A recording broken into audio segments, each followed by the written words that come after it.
Yeah, everybody, I am ready to unload.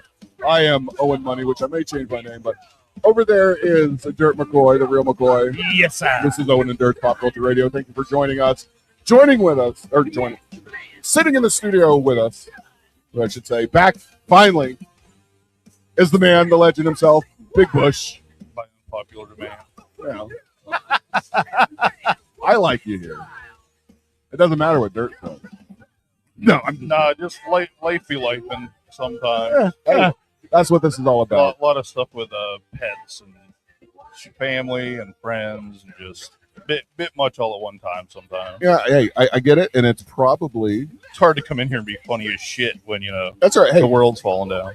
It's all right because you're not supposed to necessarily. You're not here just to be funny. I mean, you're a funny guy, and I like it. But I don't have to be funny. You don't have to. No. What this whole program was about is to the people listening who might be going through shit. He's explaining everything and hasn't even introduced me yet. I will get to you. It's your day. It's fucking your day. People might be going through the same shit you're going through, and I don't have a friend. There's no way out. I'm not saying that's what you're feeling, but and they might be able to tie into something. But anyway. This is going to be our Mother's Day show, just because next week, I won't be here. You guys might be doing something. And I wanted to introduce the very beautiful Boston Brit, but I got on a side. Hello.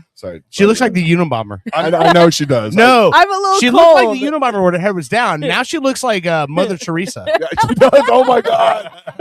Oh, my God. She blessed me with children, that's for sure. I gave her a little bit of an early Mother's Day gift, and we're going to listen to that in a little bit. Goodness. I love the fact that I have no idea that there's holidays going on until I go on the show, and you're like, it's our Mother's Day show. I'm like, oh, fuck. Yeah. In the song that I wrote, like the lyrics, there's one part in there that says, oh, shit, I need a Hallmark card I need to send. You know, hey. So anyway. Brittany, my beautiful wife, who is the mother of my children, I appreciate your sacrifice, what you've done. And she looks like we're trying a hijab right now. I was just about to say we need to change her name to like Himdala or something. I'm sorry, I'm a little chilly today. Himdala. I'm over here sweating my ass off, and she's over here like shivering like it's. I'll tell you this: if I hear her ticking, I'm throwing her out the studio. You'll hear noise. I got some whiskey here to start the show off with. It's one that we've had before, and I've had troubles with it just because I don't know if it was the whiskey or related to everything else I drank that night. But we get a little dirty monkey tonight. So, yes. That's a banana one? Yes. Oh. Send that over to Bushy so he can open it while I rant. And I'm going to tell you why I picked that one. And it indirectly is because of this beautiful woman right here. That one was a big hit when it was on the show last time. I believe it was in my top 2 or something. I remember this being absolutely one of this one and the pancake bacon one. I think are like the top 2. Yeah, we're gonna see if it's still that way after the night. I don't know. I need a glass. But I got the monkey, the dirty monkey one because what I've been working on this past week too is. I started another channel. I started a kids channel on YouTube. So there's a little commercial for everybody out there. If you want to go, if you have kids or don't have kids, you want to be a weirdo. And these life lessons are good for adults too that don't have proper manners, I guess. Sure, whatever. But this drove me crazy. It was Friday. Hold on. Let me make sure that's empty. Thank you, sir. Oh my gosh. I go to pick up the boy from school, and his teacher escorts him to the goddamn the car. Was he carrying a box of all his shit? Almost. Shit, there's a new boy in class. He's been there for about a month, and from what I get is Jackson really wants to be friends with him, and this new kid doesn't want to have anything to do with Jackson, and that's where the problems are starting. Jackson's being the please, baby, come back to me, more or less, and And he's like, I don't want nothing to do with you. Stay away. So You gotta play like "Baby Come Back" as you're pulling up. Baby, come back. so what I was do, just a fool to see. so what I do, I am Jackson's gonna fall down on his knees in slow motion in the rain.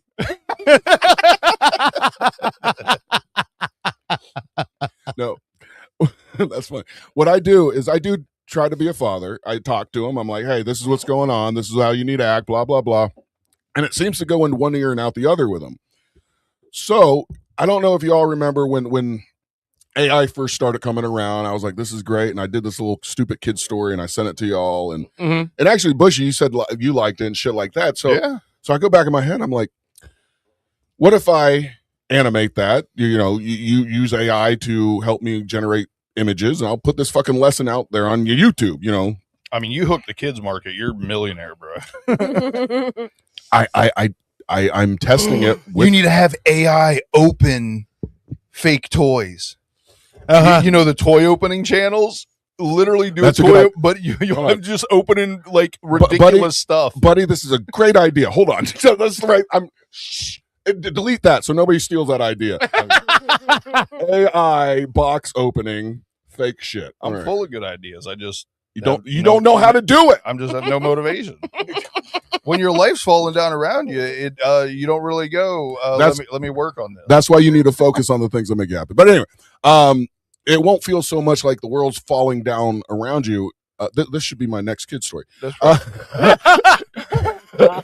The world, if you focus on the things that make you happy, it won't feel like the world's falling down around you because you're focused on that beautiful flower that's blooming and tomorrow's going to be even bigger, blah, blah, blah.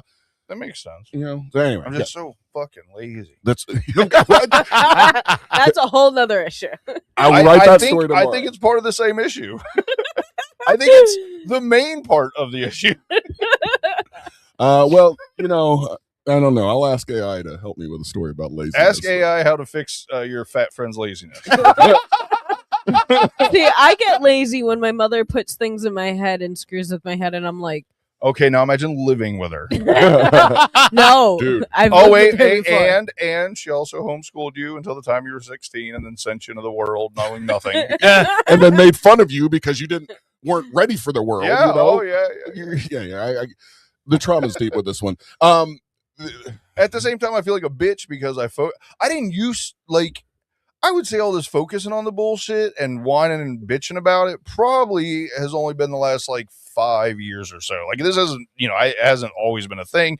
And a lot of it obviously has to do with having to go and live with her and take care of her. And all that. When you're getting beat up mentally like that every fucking day, it's going to come out. So Well, Yeah. the terrible part is there is a lot of good about my mom too. There I is. don't want to sit here and just trash talk her. It's not like she's only an evil person. There's just a lot of, yet again, tying in with everything else.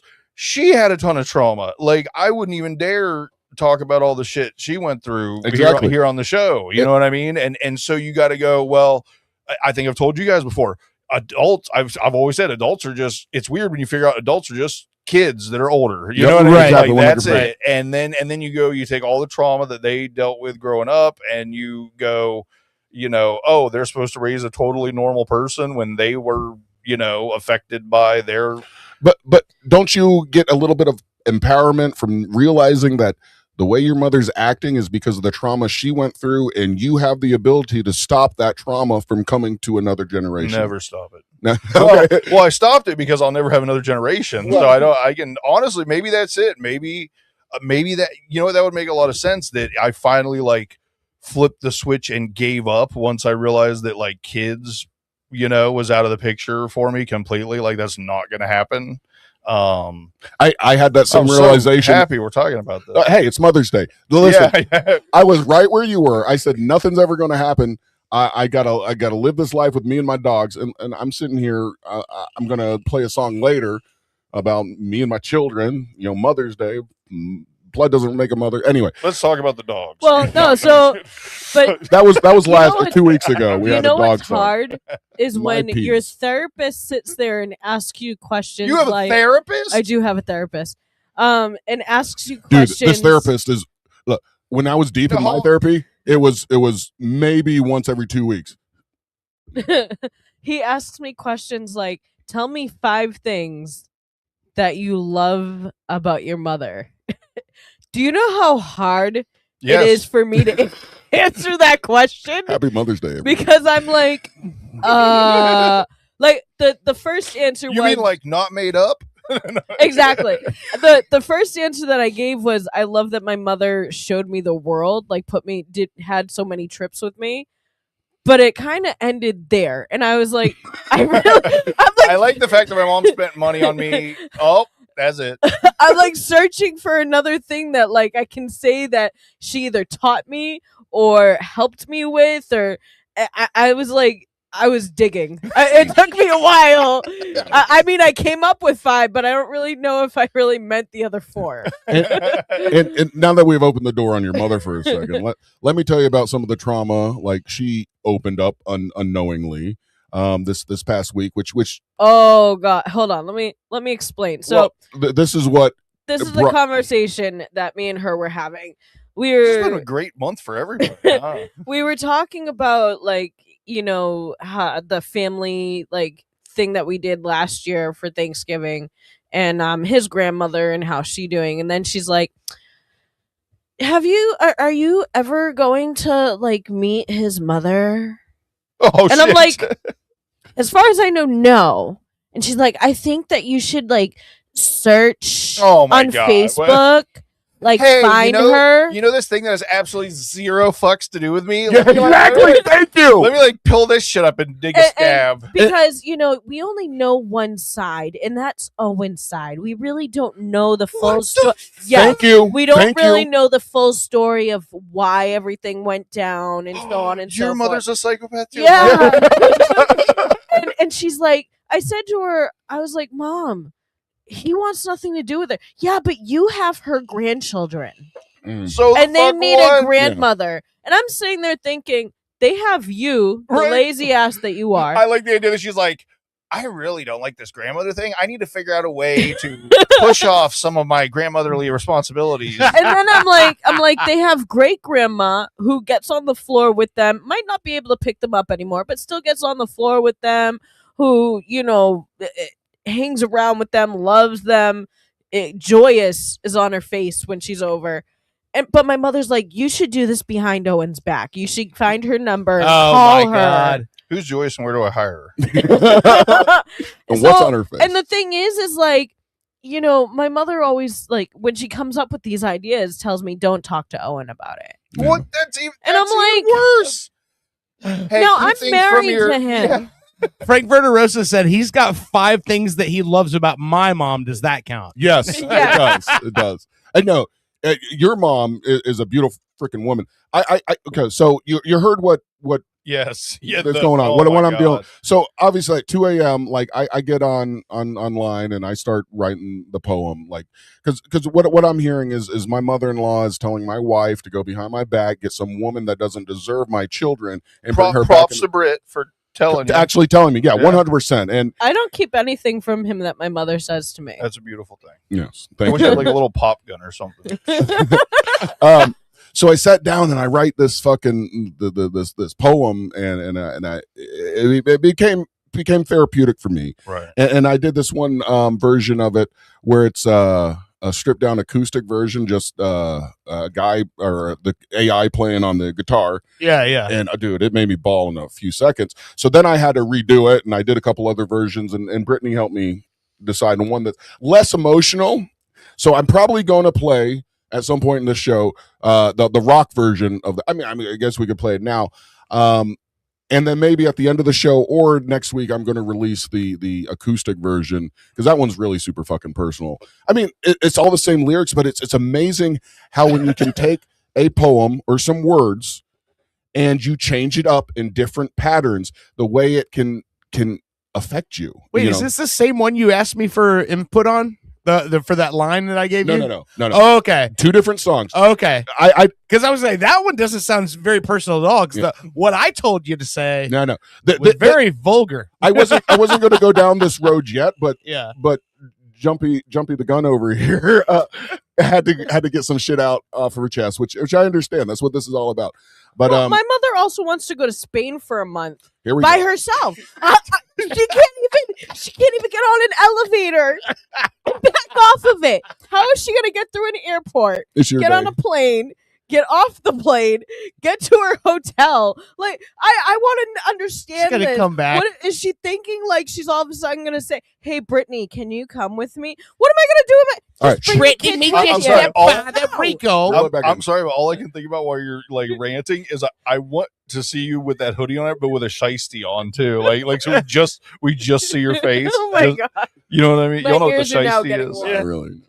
But no, I mean seriously, It's like I a ski mask, but it's like a hole here. I so want to just- yeah. understand like what her thought process is. Number one, Spain. She's never wanted to go to Spain in her life. Honey, you can never understand insanity, okay? Unless you're insane yourself. So, but all right, I tell you what.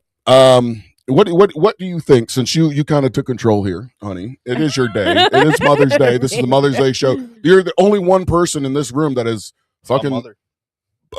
shot humans out of your hoo ha. Yeah. You know. So I mean, do you want me to? Should I play the? I seen a girl one time shot ping pong balls out of there. Okay. I have a video. All right. She also smoked a cigarette with it. Oh my god. Blue smoke rings, everything. the I was just gonna say, boy, you're way stretchier than us. What's crazy is that she could bounce them down the runway into a cup. She's like playing beer pong with her puss. It was crazy. Oh god. Did she these have are all like, great lines. did she have like an iron sight she had taken off a rifle and she just held it up above her clit? That would have made sense.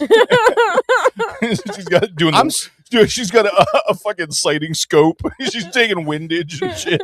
The guy next to me says, "Don't stand too close. Sometimes she poops a little." Oh my god. The bing bong ball gets stuck on the floor. That's gross. All right. Well, honey, So, Britt, we got this pack of ping pong balls. no, No, thank you. No. but I tell you what. She'd be like Forrest Gump with the ping pong balls. Do you want to go to Spain with your mother? Or Oh, that's great. let's play Would You Rather. All right, honey, do you should I play the your Mother's Day gift, the one that I asked the guys to help with some lyrics and create for you? Should I play that one now? It's set to premiere. I'm sure we'll have a break in about 30 minutes, or we'll be on a break. in Yeah, 30 yeah. minutes. Go to our YouTube. You can see it there. There's not really a full video, but you can hear the song. You can forward it on to all your friends. Send it to your mother, because I really think your mother will love this song. Appreciate it. Yeah, absolutely. Because it's that time of year. That was a laugh of confidence right there. Because this time of year is when hey, you've forced a kid or multiple kids out of your hoo ha. You got to brag to your I thought friends you were about going to it. say, force yourself not to kill your mother. Well, that too. That's part of it. Yeah. But anyway, this is Mother's Day brag. This Well, is there's a message for you in here from Michael Largent. Michael. Oh, hi, yeah. Mike. He said, "Owen, this was always your dream. I'm so happy for you. Be the deliverer of the vision you see for the future." I appreciate that. Well, I'm going to deliver. Hey, Mike, go ahead and grab your wife. Get her right next to the radio or whatever you're listening to. This is a Mother's Day song just for. This is for all mothers everywhere, but mainly the good ones, not the bad ones. The Yeah, bad and ones then can suck a Last weekend in June is Motherfuckers Day. dick. This is Mother's Day brag. Wait, hold. Sorry. God damn it! I really need to look. I was bit by a dog, and my hand is swollen. It So, is. I can tell from over here that bitch is swollen. all right. This It looks is like when I went to grab my fishing poles out of a bush one time and grabbed an entire handful of a wasp nest. Oh. And they fucking, and that's what my hand looked like. It looked like a fucking Stay Puff. like I feel it in my finger, and it's going back. But I'll be fine. It'll be fine. All right. Just a little bit of nerve damage. This is Mother's Day brag set to the style of Elton John. Right? Sounded a little blondie. Oh, no. Again, at 8:30 in 30 minutes, you can send us to anybody you want. We got a little intro coming at you live. Oh, and there's Pop Up Radio. It's that time of year again when you brag to all your friends how the joys will never end. Mother's Day way around the bend. Oh my God, I need to send. Relationship is on the mend. Yeah, your mom for pooping us out your sexy hole. You're who I took coming in this world. Yeah, thanks, Mom. Grateful for your sacrifice, giving the gift of life. Being born, we tried to fight.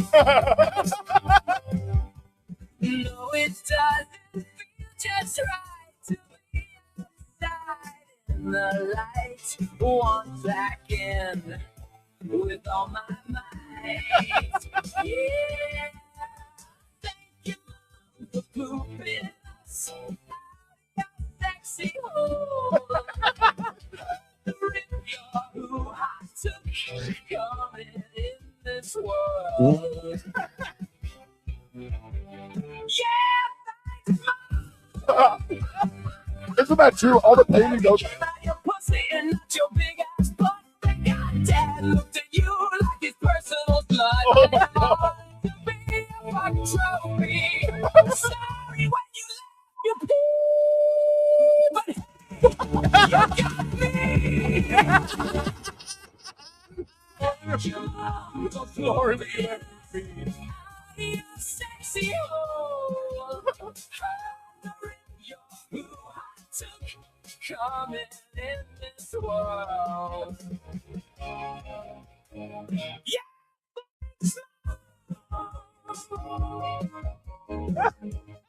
I would like to say thank you very much, honey. You made me a dad. I know it's Mother's Day, but if you weren't a mother, I wouldn't be a father. So thank you very much. I hope you enjoyed that, my love. That was just for you. I thought about your vagina the whole time I wrote that. My favorite part was when he goes, "Sorry when you laugh, you pee." I mean, hey, Pee, you laugh, you cough, you sneeze, you scream at your son for doing something wrong. Yeah, all the time. Oh, I didn't even think about the scream pissing. That was not good. that's what I thought. You gotta Oh. calm down. But yeah, Does the tone change? Like you were like, "I can't believe you're gonna." Yo. Scream pissing is something I did.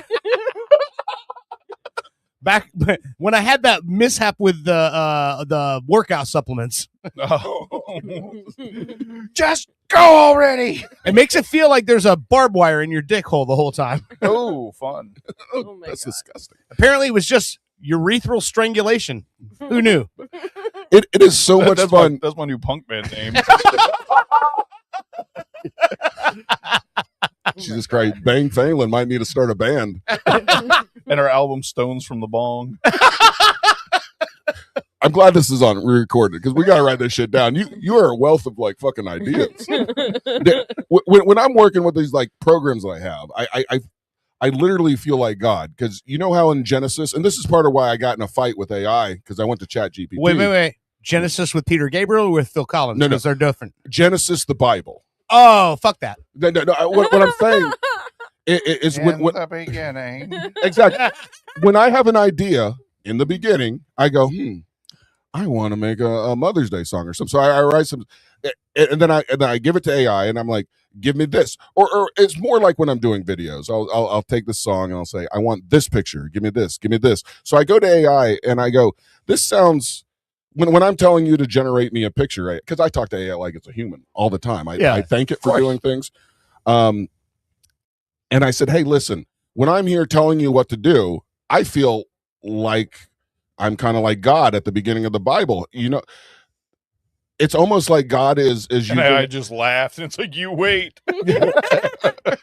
Hold on, I'll tell you what AI said. It's like, because it is kind of like, you know, in the beginning, God spoke something and it came into, it's almost like he's using prompts. Right. I want light. Okay, that light's good. I want land now. You know, so I asked AI, I go, hey, it sounds like, you know, is God just like me, just using prompts to create something? And AI If he was denied it. real, he would be. AI denied it 100%. It would not go down that road whatsoever. It's weird that you say that because there is like a whole, you know, I don't know if they call it conspiracy, but like school of thought that's like, eventually, like the whole thing with AI is we create. God didn't seem to exist, so we created God. Right. There's a possibility, yeah. So yeah, I said, well, okay, if you don't want to go down that road, I'm like, could the whole universe be imagination and whatever we think you make happen? Because that sort of Are we goes. going to talk about simulation theory? We will. Third segment. We're definitely getting there. We might jump in there earlier. I don't know. I mean, I don't know much other than there's no way this is real. This world, Every day, I'm like, there's no way this is real. but that's probably where you What I like, one of the people I watch, he always says, this cannot be my server. and that's great. You have that realization like, hey, this is not my life. You need to be able to focus on what you want your life to be. And let's say there is a simulation, a computer program that we're somehow all connected to. Let's forget about the computer. We're trying to make the universe into terms that we can understand now. Let's say the universe has some other network or something that is connected to our consciousness, because we're different than any other animal that's out there. We're different than the insects. We're different than whatever. For whatever reason, we evolved to a point where we can connect with the universe. And if you're sitting there like I used to be saying, fuck, I'm in this marriage that's miserable, I'm going nowhere, this is all that I have, that's all that the program can feed off of. But once it wasn't my choice, but once I cut out everything that was hurtful to me, and I was able to look at myself and say, this time is for you. Learn to control your head, your mind, look at everything that's happened. And it's almost like that program then, whatever program we're in tune to, the universe said, all right, now I'm getting a clear, concise message of what you want. I'm going to provide it. Whether you want to call that God, whether you want to call it just the way the universe reacts with you and your mind, and we're evolved a little bit, I don't know. Or maybe there's some person out there that we're all in a computer like Wreck-It Ralph, we're looking for our way out. So I don't know. How did I get there? I don't know. I swear this stuff tastes exactly like peanut butter whiskey if you dissolved a bunch of banana runts Yes. in it. Yeah. Yeah. It's banana runts. If you like banana runts, you like this fucking. All right. It's so good. Dirt. Yes. And now let me ask you this. We've gone I don't All know over why, the place. I don't know why I write shit down. Should we take a break here in just a moment? But I know you probably have some music lined up. But should we go to break with the rock song that I wrote as a message to my mother? How about we make that we talk about that in a segment? I think we should talk about that in segment 2. Oh, I like reacting to it as it goes. You know what I You mean? do? Like, yeah, because otherwise it's up to you, but otherwise we just play it. If we just play it out, then we don't get to react to it while it's going on. Well, I mean, that's maybe what I want. Oh. No, again, this has opened up, like, again, it's therapy that it feels good for me to get out, but it's also very vulnerable, Yeah. I know. I get it. And there's two different versions that I have on here, like I said, the acoustic version or the rock version. But yeah, all right, Play the gay one. well, that would be the acoustic version. Okay, there you go. That's the better one. But the acoustic version is 4.5 minutes long, so Okay. so that's why I don't want to do that to you, unless it's like at the end of the show where We everybody's can close drunk. the show with it if you want. If the All right. acoustic version, we'll play the rock version during the show. All right, do you want to take a break so I can get another drink? I mean, we I was going to say it feels early. yeah, Yeah, we're I super feel early. like we've only been on. 15 This is the segment's like 20 minutes in. Oh, really? That's it? Yeah, I mean we've been live for 33 minutes and we had all that time before in the setup. So yeah, We talked about a lot of shit in a very. I'll give you that. Like, yeah, we're just vomiting on each other at this I point. just saw something on Facebook. There you go. I'm gonna switch up things here. It's Mother's Day. Um, You take it away. I'm into the old fashioned stuff like speakeasies and shit like that. So I told him when the kids are a little bit older, I want to find the speakeasies that Yeah. we have in Orlando. Well, there's a new one coming to Orlando, and it's right up my alley. Serial killer speakeasy. Oh, We're not taking kids to cool. Okay. No, she said once the kids are older. That I would actually. You gotta. She means like when they're 5. Ah.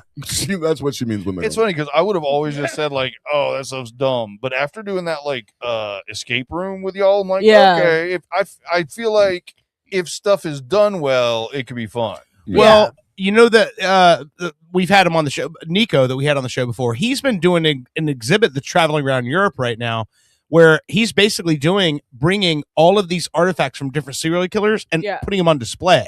So I he's would got love like to see that. Dahmer's glasses. He's got Tell like him he needs to come here to America. he's been here.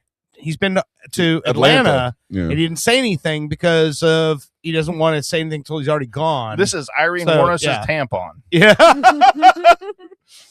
But yeah, it's So so look at it. so a serial killer speakeasy sounds amazing. You know, out in LA they have the Museum of Death and Horror. That's a great spot. I want to go so bad. Yeah. I really do. They actually have a wax figurine life-size wax figure of G.G. Allen wearing the clothes that he was wearing the day he passed away as well. Wow. Merle has a whole corner of that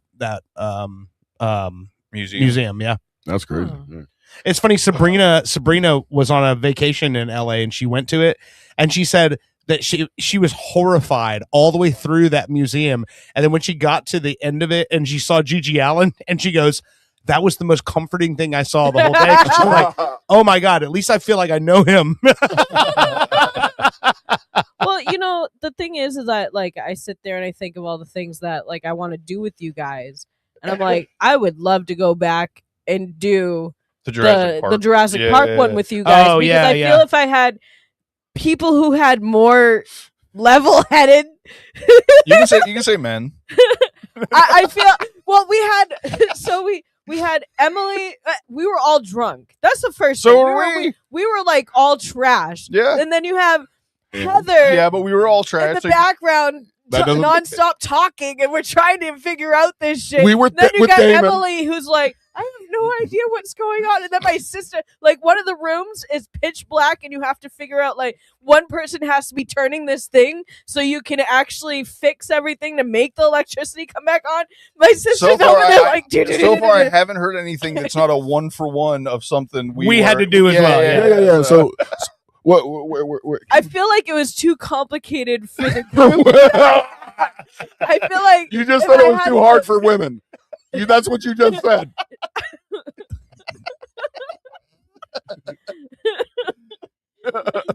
You mean the group of women that was with you? yes. Okay, that's I feel like I think both of those rooms were the difficulty level was pretty much level. Okay. But the problem with it is what we did, we were laying on the ground looking at fucking gum underneath tables to try to find fucking clues. Like, we were figuring it out before we got the clues. We're like we saw the mirror. Like, there's a weird thing to have the mirror here. It was just funny. Was it it was the very first room we got stuck in, right? Or was yeah, it the yeah. fir- No, the first old or west se- one. The old west Yeah, one. regardless, it was like early on, and we were like, "Oh, we're fucked. We are not getting out of this room. We are fucked. We're gonna lose." And the whole rest of the time, even though we were doing really good, we were like, "Oh, there's no way that we fucking win." Like, we spent 30 No, minutes in that damn western room. that I'm telling you, that one that we did, the Jurassic Park one, was like panic from the get-go. It's like, oh yeah, we're gonna do these things, and all of a sudden it's like you're being chased by the whatever the last dinosaur was that they made. The Velociraptor? No. No, I know which one you're talking about. I can't think of the name, and I big feel like white less of a one man that because can of it. camouflage. Yeah, and hide from- it's like Ultrasaurus or Yeah, Megalosaurus. I or can't some even shit. think of its name. What is made up a service. Michael Argent saying Pigeon Forge Alcatraz and JWG clown suit? What does that mean? Oh, John Wayne Gacy's clown suit. Yeah. Okay. Okay, so I can tell you right now, I'm so mad because I believe Alcatraz is being renovated to be reopened as a prison. And that upsets me because I was so looking forward to going and sitting in fucking Al Pacino's cell, or not Al Pacino, Al Capone's cell, and like feeling his soul in Al there. Capone was in Alcatraz? He had a whole nice setup and everything. Oh, really? He was right, Yeah. right next to Al Pacino. Well, because I know Whitey Bulger was there for sure. No, but it was Yeah. Al Capone was in there. Oh, wow. Okay. Yeah, and he had like this glorious chair, like with cushions and Oh, yeah. everything, and like he had a real nice cell. setup. Hemorrhoids. That's why. He had hemorrhoids. Gotta have syphilis cushions in probably the gives chair you if you some have stuff. hemorrhoids. Famous inmates of Alcatraz: Al Scarface Capone, Yeah. George Machine Gun Kelly, Woo. Okay. Robert I've seen Stroud this one. Birdman, Yeah. I was gonna say Birdman's the one I know of. Yep. Roy Smiling Bandit Gardner, and then a bunch of other people I don't really know. Arthur Doc Baker. Anyway, those were the. Whitey Bulger used to wear. He had a belt buckle made for himself that had it was a belt buckle of Alcatraz with the years that he was there, and he wore that shit with pride. Really? I bet he did. Yeah. I bet he just strolled around like, Yeah. Well, honey, there's still hope. Your dream of going to Alcatraz and sitting in a cell might come true. Just keep on going where you're going. Just go to Spain with your mom. It's bound to happen. But no, I seriously, like, that Jurassic Park, it was like terror to try to go from room to room, and then they only give you a certain amount of time to like figure this out. And we're like, I'm telling you, we were all dumb blondes in there. It was sad. It was so glad sad she's when it saying came this to stuff. things. Yeah. I really was like, why are we not understanding this? We have like a teacher. We have me who's great with math. You need to stop asking these questions because there's one answer.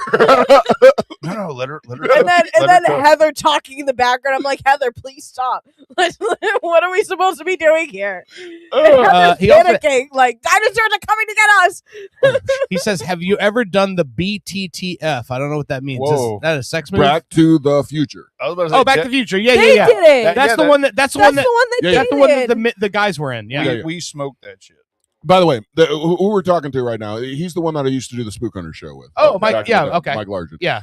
He's part of with Real Radio Team Motor Coach. When Russ would talk about, never mind. I would say it sounds Okay. super familiar. Yeah.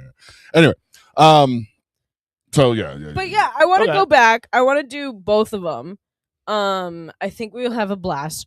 Hopefully, we don't have to be sober to get through them. Well, also because we've been talking about it on the show for the last couple of weeks now. Just say You were you'll go with talking the guys about, and you'll win. Drunk Doing or not. the Night of the Paranormal. Yes. Yes. And I know Thank Big T wants to be involved. However we do it, he wants to have a part in it. Oh, he's gonna be Um, part of the paranormal. Yeah. Yeah, He and will be also the par- I think we may be able to get the cast of Fort Fritz involved as well. Oh, fuck yeah. So yeah, Oh, yeah. Yeah. So yeah, give us a little more. been talks of that. Some Yeah, of it. like Man Daddy and Fritz and Nick Spry, Word. Yeah. I mean, whatever. The more, the merrier. When you maybe do something Angela like, the House Ghost. when you do something like this, the more people you can get involved, and the better. And like our new friend, the alien guy, Alves, Antonio Alves. Yeah. I'm sorry, my brain is not working. It's like I said, emotional week. So anyway, now I don't know why I dropped To the notes. to the notes. So I gotta keep my Do you want me to talk about Disney? It's your day. Do you want to talk about fucking Disney? It's Mother's Day show. We've got 14 minutes I can talk about until we Disney. break. So Disney is doing some renovations and opening some. Well, hold new- on, girl. I know, right? The reason she's doing this is my fault. I'm sorry, guys. I saw in one of the It's nine. his fault. But I'm also the Bostonian, the Disney historian. Yeah, well, here. hold on. So like 99% of the internet is fake now because of AI and all that fucking shit. And I saw a story that Walt Disney World was getting a new theme park. It was all Marvel. It was like, you can go to Spider-Man land and Iron Man land, whatever. And so I said, hey, I didn't search it. I went straight to my Google, my googly boobly over here, and she found out I was fake. But go ahead with your story.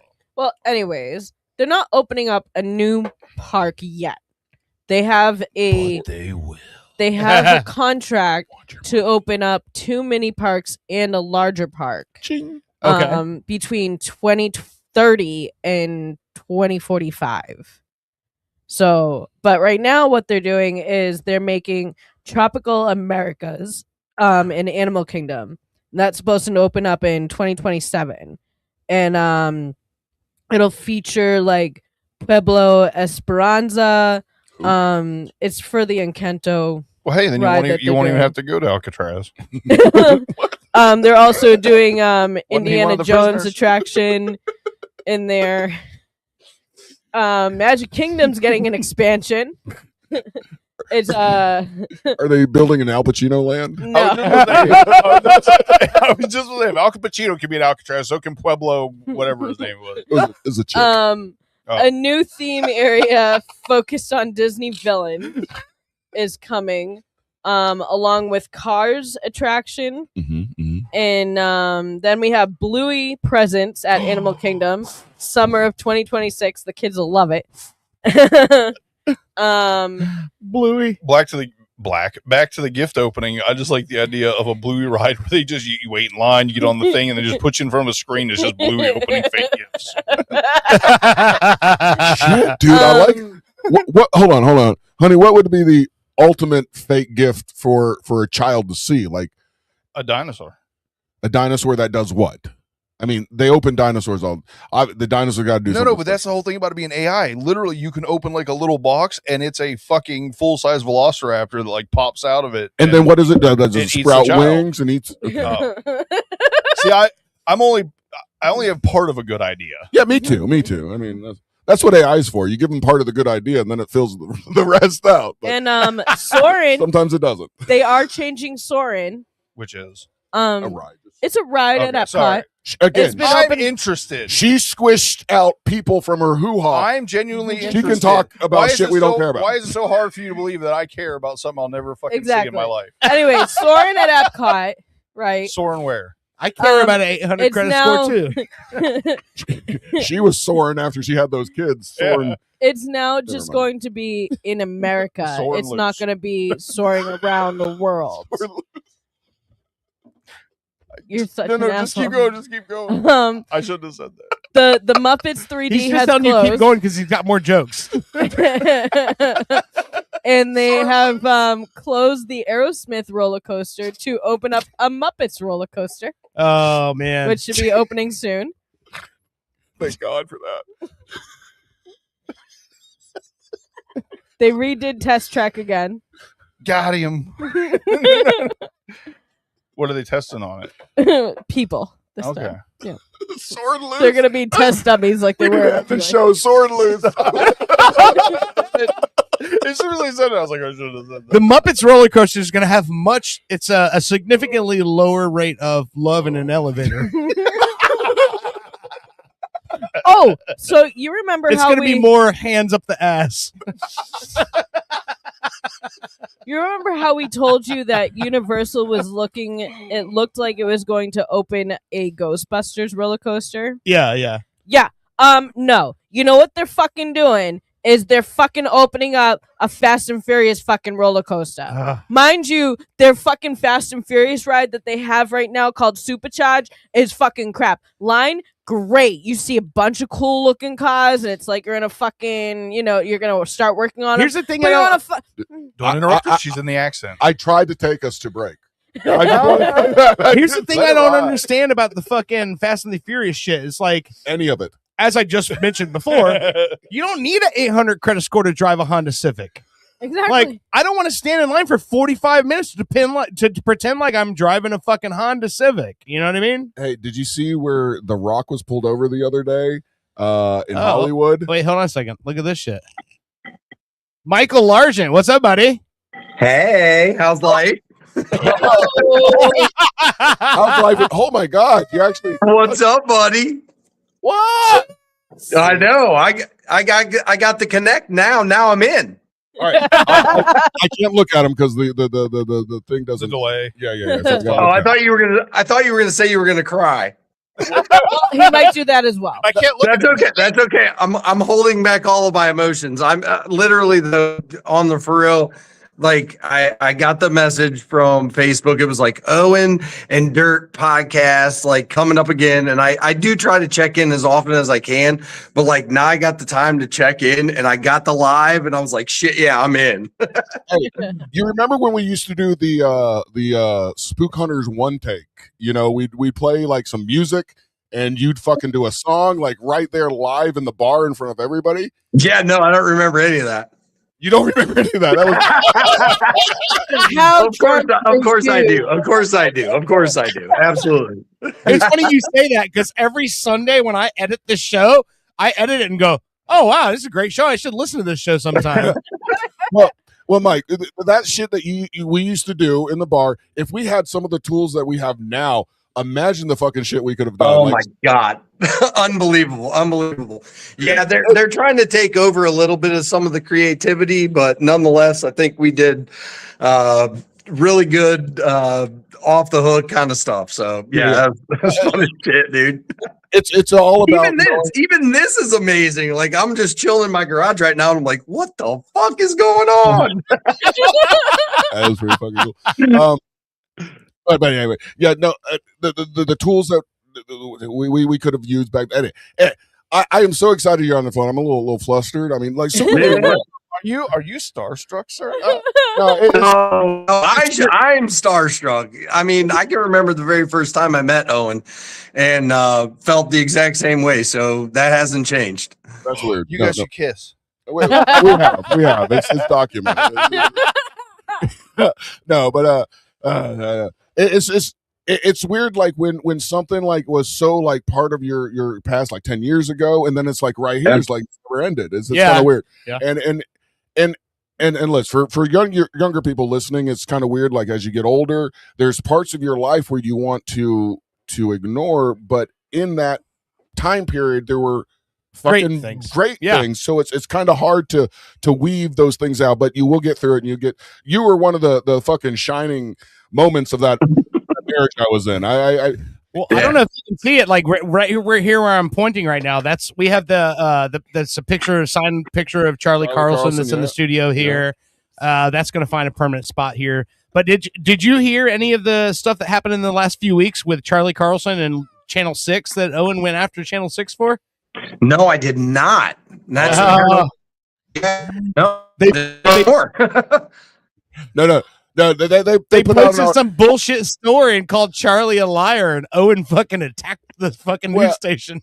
Good. Yeah, kind of. That makes it okay. That's what happened. But anyway, good. Owen Slater has the power of the media behind him, and he will get you to take down a news. No. If it bothers him. It's not the power of the media. It's the power of truth. Sure.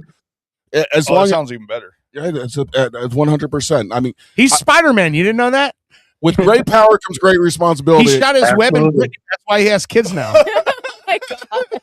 Hey, speaking of that, Owen, I don't think I ever told you how absolutely, I probably have, but Right. I'm going to tell you again, how happy I am that you got what you wanted all along. That's all you wanted. You wanted the babies. You wanted the life, dude. Because you told me, and I don't mean to take this off course or whatever, and we'll get back to Charlie in a moment. However, I do want to step in and say, listen, dude, I couldn't be happier for you. I know we don't talk every day anymore or anything like that, but dude, I am so happy that you got the family you deserve, dude. You do. And listen, I really mean that. Hudson, your son is awesome, and yes, we He's will. 11. That's God. fucking crazy. If he's willing, I mean, she's only 2, but if you want to sell me, like, a Jeep or something, I will make sure she marries him. Right. yeah. Good DNA, good genes. Owen's oldest son got let out of elementary school in handcuffs recently. Yeah, so I heard. Yeah, so he's not making friends the way he should, and that's what I was telling you. Like, be the voice of what you want them to be. As long as they hear it on a continuous basis, Yeah. that's all that really matters, man. I appreciate what you said there, and I try. But what I what I figured out to All do. he does is make these AI songs and play them for him, and it's not going well. No, it is. That's what you're saying. So what I do is I take that lesson. Like this is what I started to say earlier. So when the teacher escorted him to the car and told me what was going down, I explained to him why it was wrong to like deal with bullies. They take your power away when they know you're going to react. Just don't react. Go do something else. You keep the power. He listened to me, but I went to AI and I said, here is what I'm trying to tell my son. Please make this into a short story, and then I give it a couple other things. And they'll definitely listen to the AI more than they listen to you. 100%. Yeah. Well, he also deals with monkeys. Yeah, so well, why wouldn't it's you? coming. It's coming from the screen. Yeah, you know It's what I mean? coming from the screen. Exactly. And I used monkeys, and I said, AI, what if I, instead of monkey bars, have them playing on human bars, and AI was like, "Oh, and that's a great idea," and it made me feel good. And Yo, you know what? You know what? Just let the AI raise the kids. No, horrible idea. Horrible idea. Horrible idea. It makes mistakes. Oh, it does. yeah. And so do humans, but I'd rather have a human make a mistake than some computer that doesn't sit with my child. I was going to say, you mean like the AI that keeps consistently talking people into killing themselves? Horrible. That's why you got to read it first before you give it to the. Yes. Well, there is a disclaimer at the bottom of all AI that says AI makes mistakes. You better proofread this shit. I don't know if I brought this up before, but I used to be able to Google anything about a video game I was playing and get 100% accurate information. But now it's all done. Now it just grabs from like all the articles that are out, like the ones that are well, guess what? Trolls exist. Yep. So now I will look up stuff for a game, and luckily, if it's in a game that I know well, out of the 7 points it tells me, I will know 6 of them. I just need to know this one little thing. And I'm like, this isn't right at all. So then multiple times now I've been like, ask the same question, but I'll be like, but I know for a fact this is wrong. And almost every time it goes, you are smart to question AI. We frequently It'll agree with you every time it is wrong. yeah. Dude, I got in It's a like, fight. you're right, I'm dumb. Have you heard about the second moon? No. Okay, so back in now, listen, they've translated some old Sumerian tablets and some old. Sumerian. Okay, I'm in. The first one was me. I love that on my salad dressing, Sumerian dressing. Anunnaki. Yeah, man. Let's go. So not only the Sumerians, but some old Chinese texts and stuff like this. They're finding out that there was a second moon for about 11 months. Yes. And they're figuring out. Can we go to that one too? We deleted all the footage and everything. It wasn't actually a moon. What they're figuring out, Stanley Kubrick's dead. Yeah.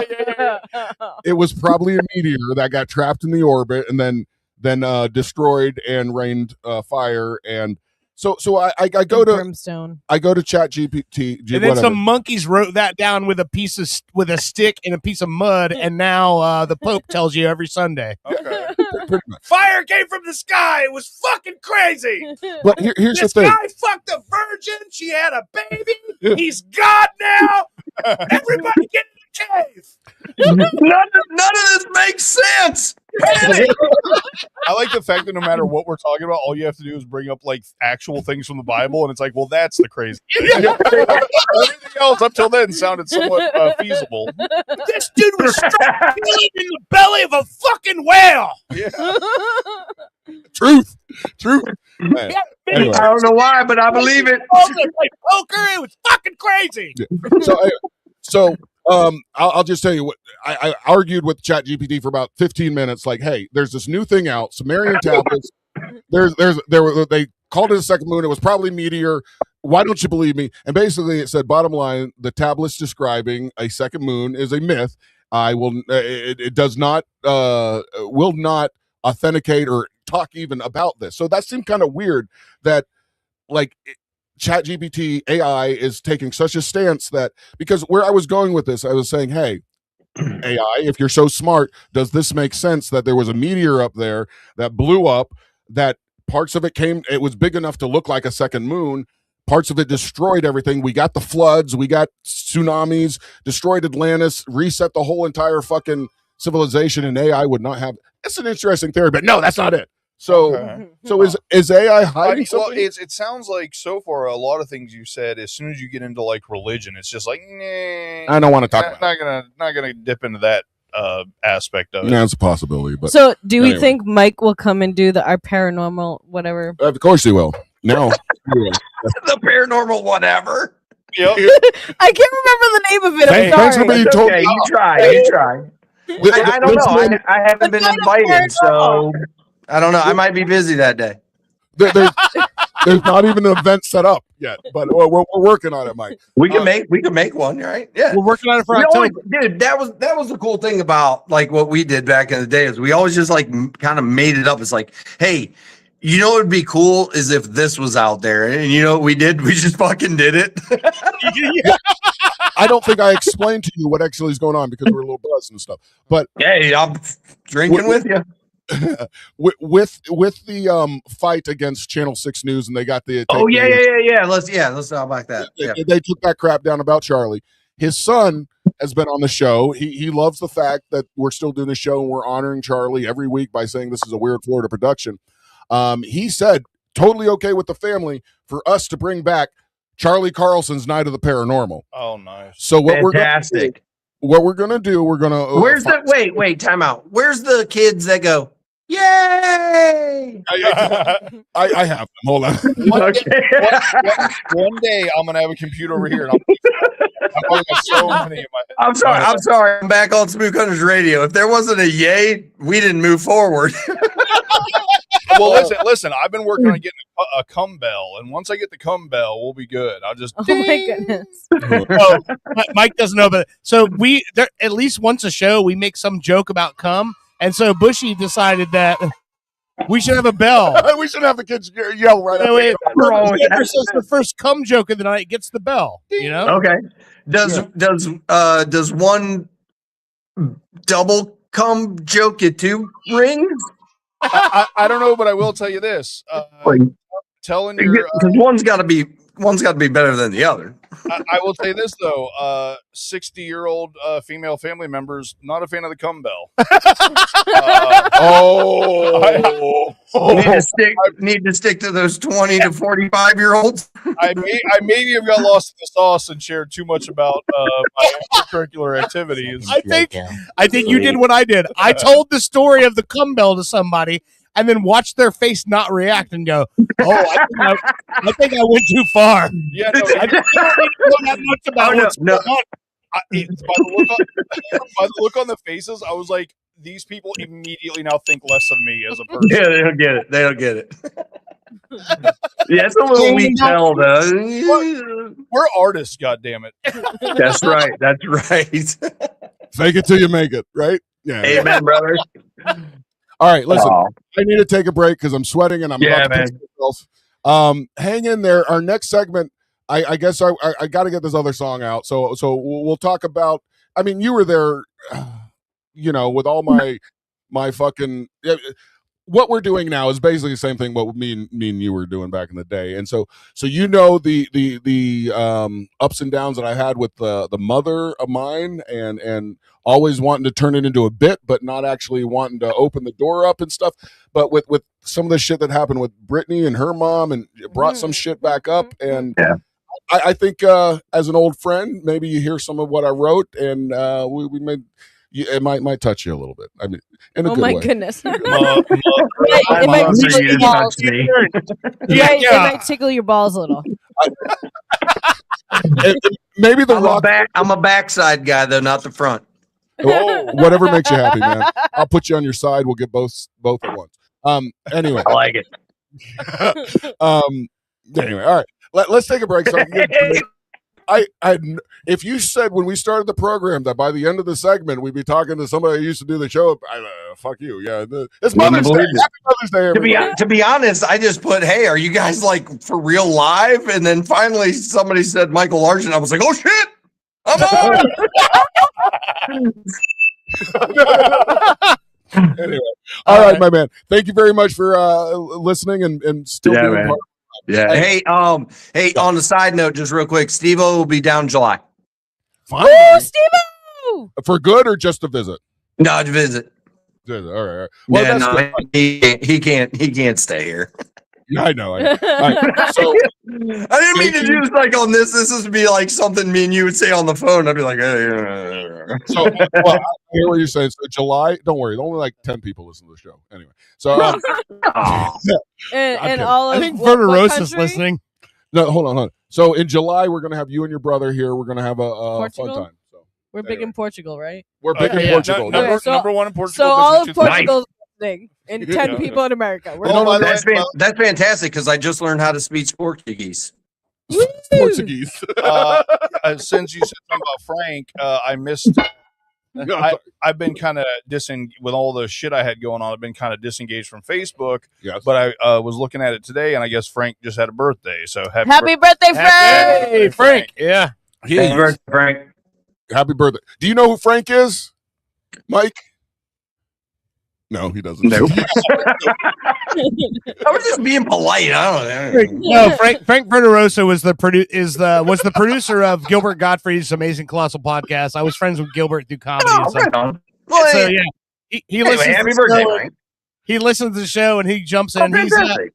He's also a voice guy and a studio engineer. So Oh, sweet. he maybe calls in sometimes and pretends to be someone we're trying to get a hold of in order to make the story shake out. I just love the fact that I'm like, you know who Frank is? He's like, I was just trying to be polite. I love the realness of everything. He called in a couple weeks ago when we were trying to sue Dollar Shave Club, and he pretended to be Harry from Harry's Razors.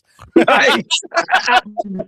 Which I meant to tell you, Dollar Shave Club did reply back to me, Yeah. and I sent them a bunch of links. I said, "This is our bitch," and they never said anything back. So I don't know.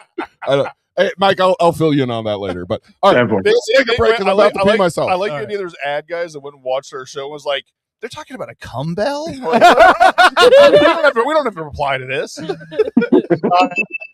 Mike, thanks for joining the program, buddy. You have a good night. No, thank you guys. Owen, guys, you're doing very, very good for yourselves. I'm enjoying the show. For those that may watch this later, check this out, man. This is good stuff. Comedy gold. Keep doing your things. Just enjoy, man. Thank you guys. I It was love fun. you. Appreciate it. Hey. Love you too, bro. I'll see you. See you, buddy. See you, bye. Bye. Oh, man. I like that. That was like blast. I was going to say that's all. We got to get every caller when they're like signing off to just talk a bunch of good about us. Yeah. Just check us off. Yeah. Check us off a little bit before you walk out the door. There you go. Yeah, sure. Cum bell. Come, Bill. Where is it? Where's the guy? Ah, That's the family. that's Feud Mike one. Tyson's cum bell. It's That like- was the Family Feud one. Oh,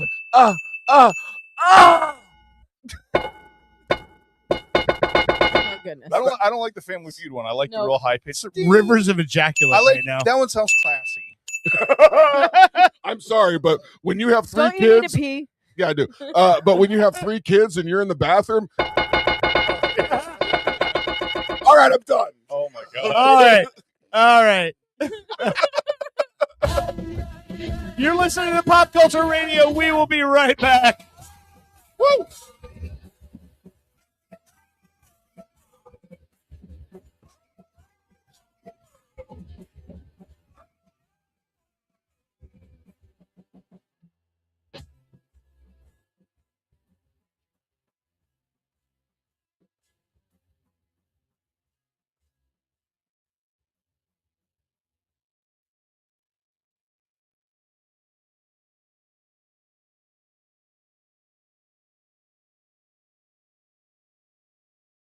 In a world of journalistic excellence. The twilight years are the best years of your life. But you might not know that if you're just watching TV. Hi, I'm host Chris Christopher.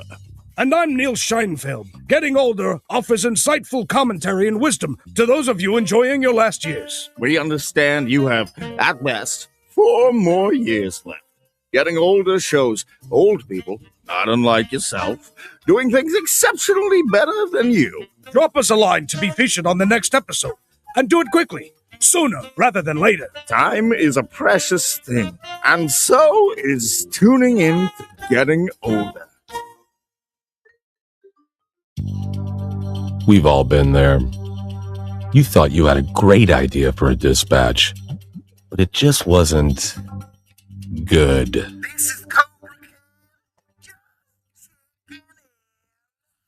Sure, it's hard to be original. What up, C-Lane? Sabrina, I love you, duh. Sean, you're a dick. You try writing a joke while you're using a weed whacker. Embrace the fellowship of the 95%ers support group. Remember, you are the 95%. So maybe they have the problem. You enjoying the game? It's a nice day. A little hot. God, Dad, shut up already. What did they say? God, I can't make that out. I'm trying to. I mean, we should chant along. You're But gonna embarrass I'm me. just trying to sing along. At a soccer match, but feeling a little left out. We've all been there before. If this is your first time watching soccer, we can help with the new app, Soccer Dad. With Soccer Dad, our patented algorithm will scan the crowd to pair it with your local team's custom songs. Turns into Your sock has a hole. Wow. That sounds a lot less aggressive than them. well, what about this classic? Your neighbors drive. Hey, our neighbors do drive a car. You are so stupid, Dad. I hate you. I'm just trying to be your friend. Soccer Dad. We can't make your kids like you, but we'll try. From the makers of Sicker.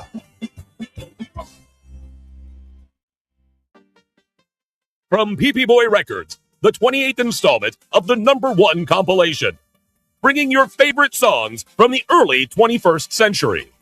Now that's what I call dubstep. Featuring artists like DJ Schmutz, Duckhead, 28 Punch Monkey, and Andy Templeton. For example, who could forget this ditty? Of course, this heartwarming toe tapper. You remember dancing with your best girl to this one?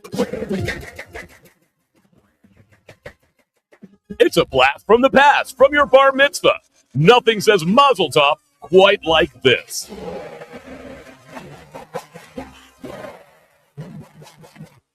Now that's what I call dubstep. Only on PP Boy Records.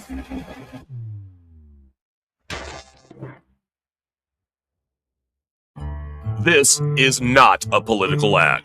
If it were a political ad, you would know, because it would begin with dark and somber music as I talk about the person I don't want you to vote for, like this. Also, I would drop my voice a little to sound more ominous as I tell you things about the candidate that are designed to scare you about the future if they were elected. Facts are not important here because I'm just trying to manipulate your feelings. But I don't want to end there. Now I want to make you feel good. So we'll switch to more upbeat music here, as I now tell you the person for whom I want you to vote for. Again, facts are not important here. We will just say things like our candidate will provide better schools, and lower taxes, and puppies and kittens for all. Finally, if this were a political ad, you would hear a statement about who is paying for this, like a political action committee, which raises millions of dollars from the very wealthy with hopes of getting you to vote for the candidate that they think will benefit them the most. The Phillips File is responsible for the content of this ad about the making of a political ad.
If you think having fun at the sports game is sitting on your hands, you need to call me, Jake Berman. Hi, I'm Jake Berman, and I've been getting under the skin of professional ball players the world over for decades. And now, I want to teach you how to heckle like the pros.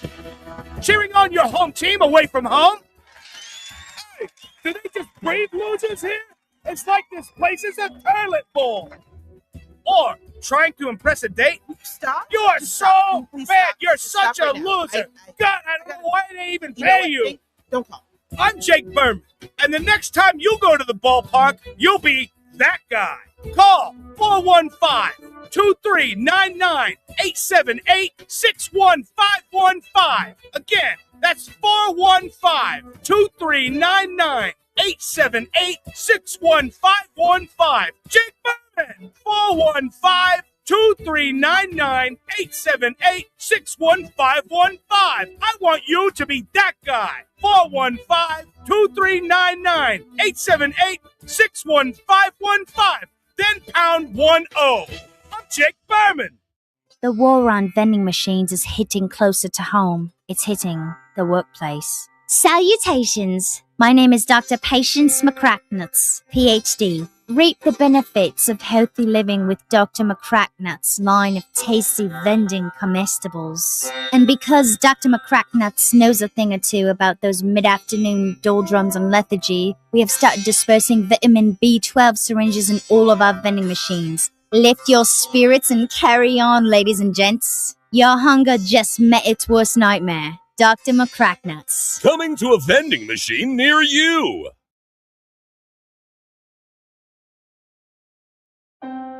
Imagine the opulence of Broadway captured via video. Behold, the future of Broadway is no longer confined to Manhattan. Introducing Super TV3's latest production, Hamilton the Musical. Yes, Hamilton the Musical will take you on a tanned journey through the eyes of arguably this generation's greatest actor, George Hamilton. Written in a sing-song fashion, George Hamilton speaks about his upbringing. Born in Memphis, Tennessee, in 1939. A terribly handsome baby. Thank you. George Hamilton offers us his greatest asset in his singing voice, like this song called It's Like Love at First Bite. And gives crippling insight into the dark side of Hollywood. Susan St. James has halitosis. Take that one to the bank. Thank you. George Hamilton is George Hamilton in Hamilton the Musical. And I says to him, I says, you know, I was in The Godfather. The bad one. Kentucky Fried Chicken in my ham, in my mouth, in my hand. Only on Orlando's Super TV3. Baseball, apple pie, your grandmother's fried chicken. These are great institutions of the American dream. And let us not forget another icon of the greatest country on earth, a German-style Mexican imitation lager. Now that's America. Here at Badass Hangry Eagle Brewery, we've been bottling up freedom for over 6 years, and we encourage every American to embrace their God-given freedom with their lips. Want to work as a pedicab driver and play Pokemon Go all day while enjoying one of our Imperial Cuck Stouts? The Badass Hangry Eagle says, you do you, brah brah. Literally, we trained one. It says that. America. Badass Hangry Eagle Brewery. America AF.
Sunday, we bring you the first politically correct monster truck rally. Unless, of course, you find that to be inconvenient, in which case we'll have a matinee on Tuesday.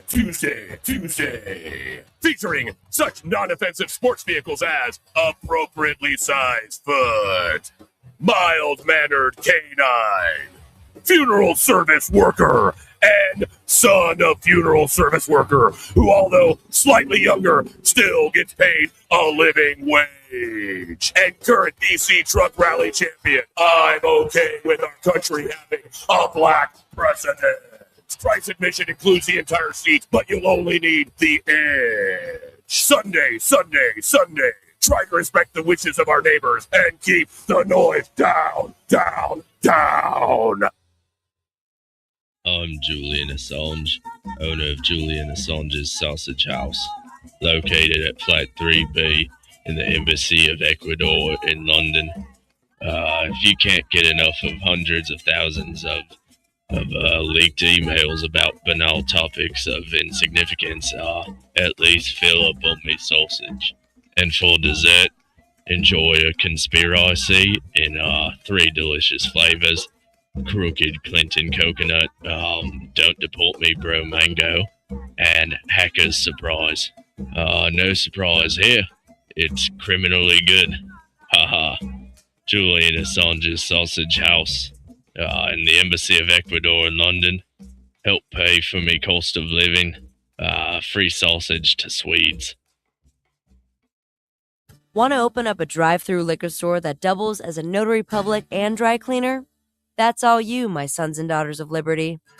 Here at Badass Hangry Eagle Brewery, we've been bottling up freedom for over 6 years, and we encourage every American to embrace their God-given freedom with their lips. And just in time for this crucial election year, be sure to look out for our Devil's Advocate series of handcrafted beauties. We'll have you playing both sides of the fence in no time with our party-specific fun facts of corruption printed on every bottle. Our Build-A-Wall VIP beer will infuriate your liberal friends, and our cover-up coffee porter will alienate your conservative ones. Because what's more American than becoming a multimillionaire off a drunken idea for an app that tells you what kind of pizza matches your suit? Drinking a Badass Hangry Eagle? That's what. America. Badass Hangry Eagle Brewery. America AF. Yeah.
Badass Hangry Eagle Brewery. America AF. For centuries, humans have pondered their place in the cosmos, waiting for proof of alien life. Until now. Wow. Are you watching this? Incredible. Incredible.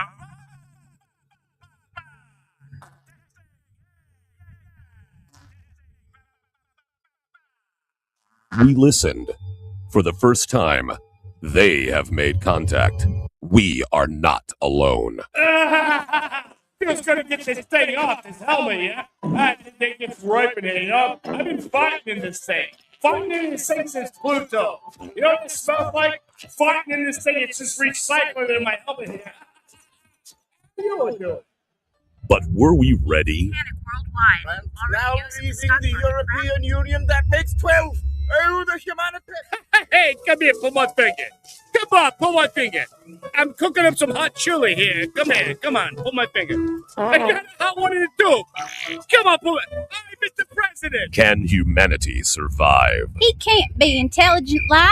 Had we built that damned wall. Tune in to Fartificial Intelligence, only on Orlando's Super TV 3. Education can be the most important decision of your life. So why not invest your life savings on one of the best? Altamont College. Welcome home. This above average college will help you decide if college is your calling. Whether you're a doctor or physician, a teacher or librarian, a farmhand or otherwise, Altamont College, let us wow you with promises. Ginkgo Kielbasa, from the people who brought you Energy Brot, comes a taste you'll never forget. Ginkgo Kielbasa. The first time you met the love of your life and the smell of the air. It's a Me Too memory miracle. Ginkgo Kielbasa. Overcoming the rival team, and the first time you won the game. Listen to that crowd. Ginkgo Kielbasa. The first time you couldn't pay rent, and the taste of delicious ramen noodles. Ginkgo Kielbasa, the meat you'll remember. The Blackwell Building, Wednesday, 9:15 a.m. Why are you standing so close to the printer? The paper is so warm when it comes out. Oh, thank God. I thought I was the only one. Oh, this place is freezing all the time. I know, right? So I'm not the only one? Ladies, if you have time to be standing around, you certainly have time to be working. Don't you have anything you could be doing right now? Yeah, like maybe have a core temperature of more than 65 degrees. It's so cold. I can't type. I don't know. It seems fine to me. I just get back to work. That's all I want. I can't. Someone needs to take charge around here. Someone needs to light a fire in this bitch. Give me the papers, Alice. Wait, what? Men are always telling women what they can and can't do with their bodies. Now they have a stranglehold on the AC. Hold on. The thermostat is right over there. Literally, I can see it from here. It's 20 feet away. I have no control over that. Oh, right. It's always somebody else, never you, Harold. Smash the window! You guys realize this is a felony, My right? nipples could cut diamonds, Harold. Diamonds. Like, you're going to jail, or at least there's a hefty fine. Cold as hell. And I'm not gonna take it anymore. Did you know male-controlled thermostats are the #1 leading cause of workplace violence? Don't be Harold. Always keep your thermostat set to 82 degrees. It's the only way to stay safe.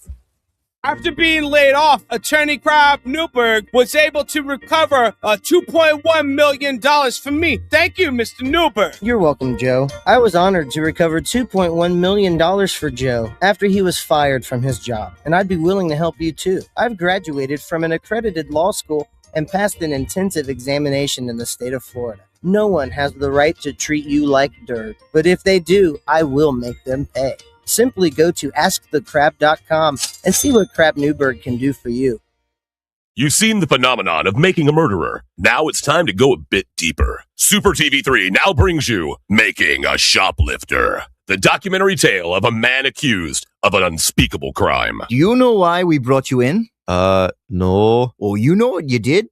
No. You stole something.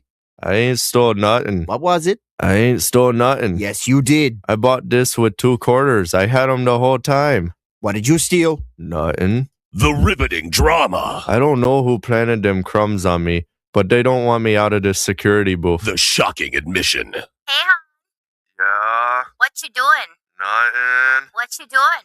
I don't know. Yeah, well, I don't know. You know. well, what they got you there for? Yeah, I've been sitting here about around 18 minutes. Ma, I really have to pee. You at the mall? Drama unhinged. We have the evidence, the surveillance tape. Your Honor, he stole a bag of bugles. I hate bugles. Sir, you are currently wearing bugles on your fingers. Playing witch fingers don't make me guilty. I just like to have a good time. In a new 18-part series, Making a Shoplifter. Don't miss a single second. Only on Super TV 3. From FitCore, the latest development in sports rehydration technology. Boston Sports Chowder. You lead an active lifestyle, and you love a hearty chowder. Fitcore's patented ergonomically designed chowder flagon effectively replenishes vital body chowders lost during a hard workout. Creamy, powerful, piping hot. Boston Sports Chowder. Get you off of the bench and back in the game. It's been called this year's sleeper hit. Prime time tomorrow on Orlando's Super TV 3. Where's the girl, Miero? I'm afraid you'll have to try a little harder, Hernandez. Where did you pull her? She's too big to fit in these drawers. And she is made of bony skin, not invisible matter. I know she cannot be standing right here. Clever detective, but not clever enough. ¿Por qué, Miero? She's just a girl. A closet-sized girl. Dios mío, there's a closet door right here. Oh, no. No, don't open that door! Carrie DeLipschitz and Jim Mahoney star in Milfada Hernandez, Detective MILF. Only on Orlando's Super TV 3. Orlando's Super TV 3 presents a real-world comedy filmed in front of a live studio audience. Locker Room Talk Live. Let's see what the boys get themselves into this week. Make sure there's plenty of towels in there for when the racquete ball game is over with. We got 'em up the shower real good this week. I know they go and pee in there. That's not pee, though. That not pee, though?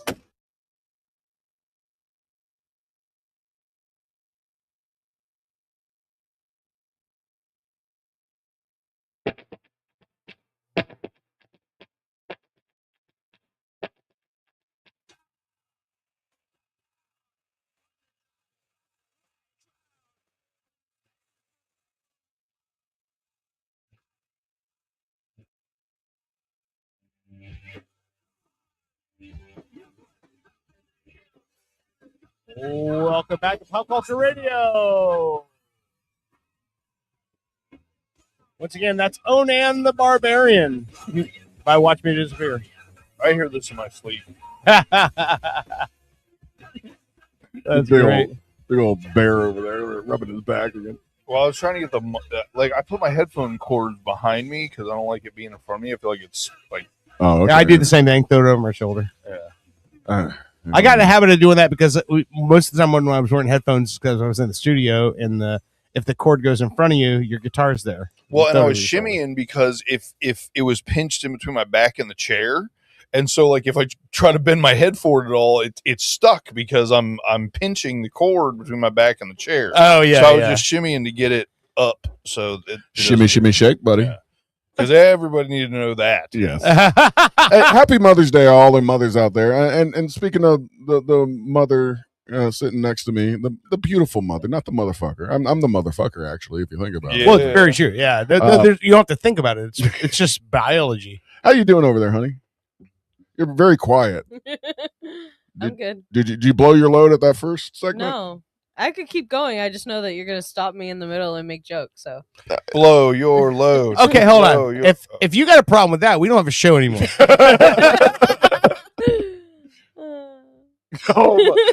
Am I going to get in trouble when I get home? I don't know. Oh, Jesus Christ. Hold on. Before we go, what did I do wrong? Come on. This is like every day when I get home. It's probably something I said, but you laughed at. I knew it. That's always the way it works. Yeah, I knew as soon as I said it, I was like, should have not. She doesn't even know. Not done that one. It's the monkey. What is it? What's this again? Dirty monkey. Dirty monkey. That's the blame. Hold on. I peanut need butter to tell banana? you. So these past couple of weeks, right? Owen says to me, I got to go in the office and do work. So when I sit here and think, okay, Owen's going in the office. He's going to do some reports. I'm going to have some invoicing.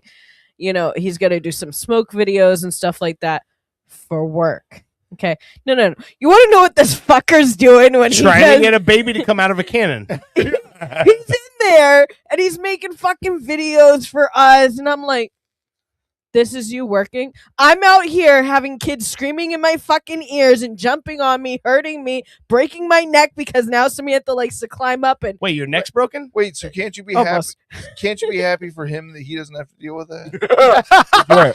because you're such because you're such an amazing mother.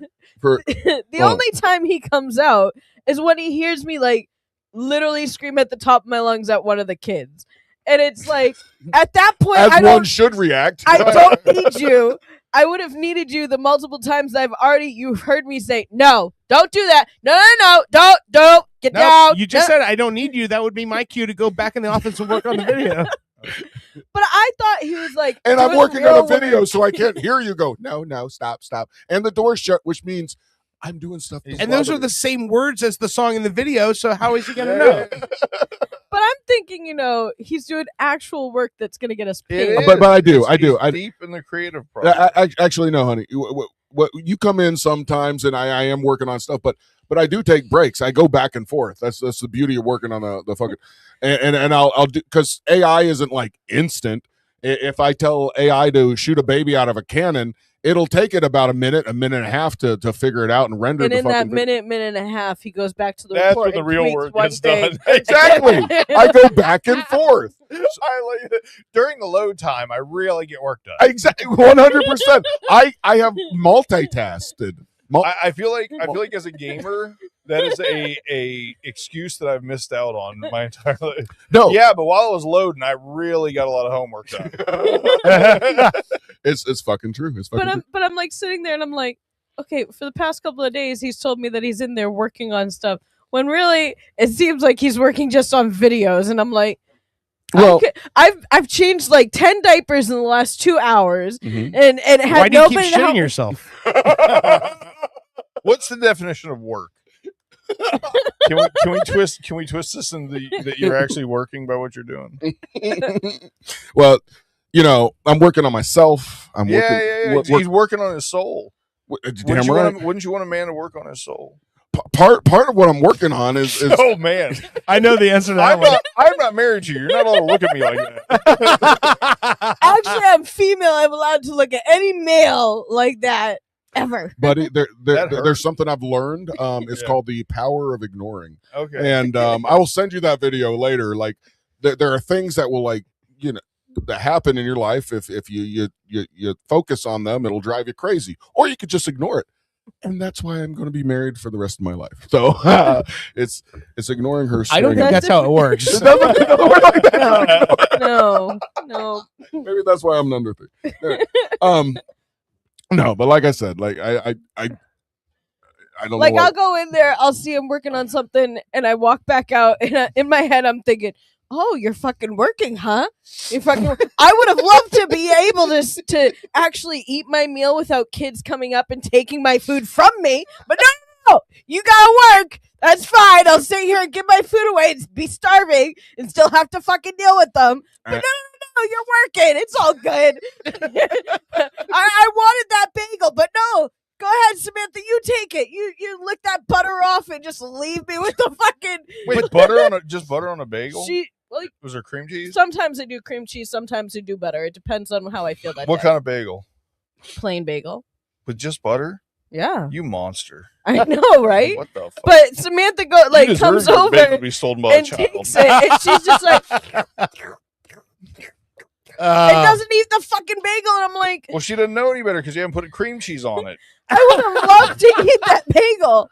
And I'm It's like, not like we don't have more bagels in the fucking kitchen. Maybe feed the kid before you feed yourself. No, I'm sorry. 7 o'clock in the morning. That reminds me, I've been watching a lot of Married with Children lately.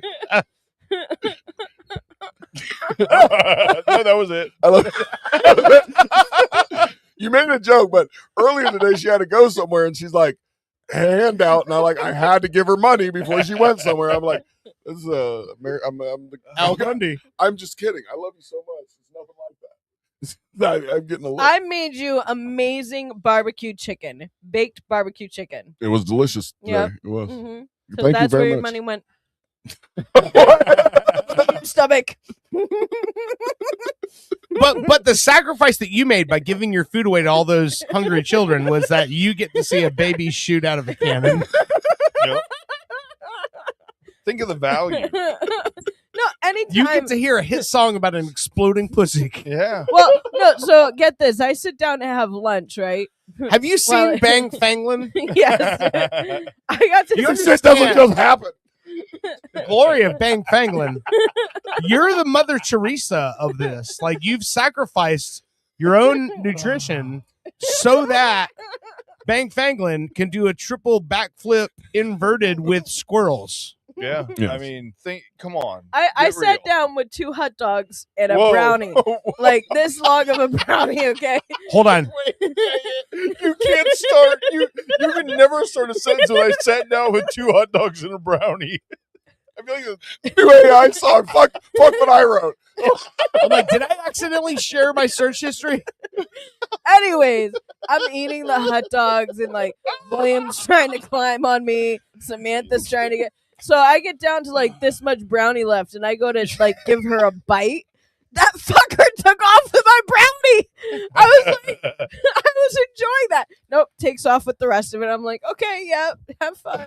bye bye brownie. Bye bye brownie. The kids come over and always take my food. There was true pain in that statement. The kids come by and they Where is they my always husband? take my food. Making Ben Faglin fucking videos. What other videos is he making? Well, we had people kill themselves this week. We had the reality celebrities killing themselves off. Let's make a song about it. Oh, man. My food is being taken by the kids, but you keep making those videos, babe. I'm about to piss I my love this. Great. I love this. Both kids have shit themselves at the same time. But if I take both of them into the same room, this one's pulling out all the fucking toys, and this one won't fucking choose a diaper. But no, babe, keep making those fucking videos. That's the content that I we could missed be. you guys. No, that's the content that we should be recording. You Well, should be, don't if record both that. kids are shitting themselves at the same time, film that shit. Oh, Jesus Christ. No pun intended, but film that shit. Samantha's hiding underneath the dining room table. Are you pooping? No. Do you need to go to the bathroom? No. Okay. Comes out. You can smell it in the air. Tonight on Who Pooped First. And I'm like, thanks, Okay. babe. Keep making All those right. videos. So- We're good. I watched Cheech and Chong's last movie today. Mhm. It's that it was a Sundance movie they made. It's their final like project together movie, and it's like sort of their life story of their Yeah. career together. But there's a bit that they used to do on stage where Cheech he comes walking up like it's because they're improv guys, so they did improv comedy sketches on stage, and Cheech comes walking up, and Tommy goes, "Oh wow, man. Did you shit yourself?" And he goes, "Yeah." And he goes, "Wow, why didn't you change your pants?" And he goes, "'Cause I'm not done yet." That's And that just reminded me when she was talking about the kids shitting themselves. I'm like, "Oh." Don't change him now. He's probably going to shit again this afternoon. Just let him go. Let us. I'll do it once a day. So that happened to me earlier. Or once the diaper reaches whatever weight limit it says on the bag. I changed Samantha, and then she goes and hides under the dining room table, and I'm like, I just fucking changed you. You couldn't have done this before I fucking changed you. No, now I've got to take her back to the, like, I'm Wait a in the minute, middle wait, of wait. cooking. Does she hide under the table when she poops? Yeah. There's Oh. signs. There's Well, signs. I mean, people need this knowledge for that to make sense. Yeah. Well, yeah, that's what I said before this. Did you listen to a rant? No. Okay, we need a YouTube video. The signs that your kid is shitting. Top 5 signs your kid poops. Well, I think the reason she goes and hides when she has to poop is because when I've had to change her, it stinks really bad. And you're like, so she, Well, let's be real. Who wants to be seen while they're pooping? Yeah. I'm not Me. gonna lie. Well, okay, but I mean, I think most people prefer not to be in the visual line of sight of others while they're taking. I wouldn't have an OnlyFans page if it wasn't for that. Okay. I'm not gonna lie. There are times where he goes. Wouldn't that be great if I had an OnlyFans page where it's just me taking a shit? Log into www.dirtpoops.com. I can hear him over the speaker on the monitor going, "Oh my God, what did you eat?" do they hear like what is love? Baby, don't hurt me. No, Don't hurt me. There's a part of me that wants to go help him because he's like choking so much. But then there's another part of me that's like, no, because I change these kids 20 times a day and he's nowhere to be found. He's making Ben Fanglin fucking music videos. How dare you? Say the name right. Ben Fanglin videos. You can't reverse. You can't reverse a verbal fuck up to correct it to being proper and saying it. You know what? Those times that I'm like, well, you're changing the diaper and I'm sitting at my computer, I'm learning to do things like this. Dirt, do you have my volume up? Here we go. This is 2 hot dogs. It's 2 hot dogs and a brownie. Oh, did you want the serious song? I thought it was the emotional song. I'm waiting for you're like teasing me. I don't know what this is. I walked in tired with paper on my mind. No fancy plan, no reason, just a hungry kind of night. Never mind. I don't like this. Do you want to keep listening to that? I mean, does it get funny? I don't know. I mean, I just wrote it. I sat down with 2 hot dogs and a brownie, said that's enough for me. Must have been the strangest little feast that ever looked back at me. Why don't I just look back? My sleeve and the sugar on my tongue made a tiny ceremony out of where I came from. No, none of it. I don't. 2 hot dogs and a brownie. Okay, hold on. That was all I had. 2 hot dogs and a brownie. Still, it made me glad. 2 hot dogs. Yeah. Sounds like a commercial. Exactly. It's better when you write it, and you better when you write from the heart. Am I correct, honey? I feel like 2 hot dogs and a brownie make a funny shirt. You know, I'm going to run with that idea, and maybe next time I'm on the program, we'll actually have a song dedicated to you and 2 hot dogs and a brownie. I was just going to make a joke. I actually pulled it up on the computer. It was like this happened like a couple of months ago. I'm standing outside the bathroom, right, at work, and we have one of those bathrooms where it's just one bathroom. It's just one toilet, a sink. That's it, right? So if you're an employee and you're trying to get to the bathroom, but then the customer is going to the bathroom, you can't necessarily grab the customer and go, "Hey, motherfucker!" Like me first. I've been waiting to go, right? And so it's my poop time. I was walking towards the bathroom, and I see this like older man. I say older; he's older than me. I see him going to the bathroom and he goes, he's like, and I go, and I saw him walking to the, I went to grab for the door and then he went to grab for the door and then he just goes, I go, oh, he's like, oh, were you waiting? And I was like, no, it's okay. Go ahead. And he goes, I'll be quick. And then from behind the door, I hear this.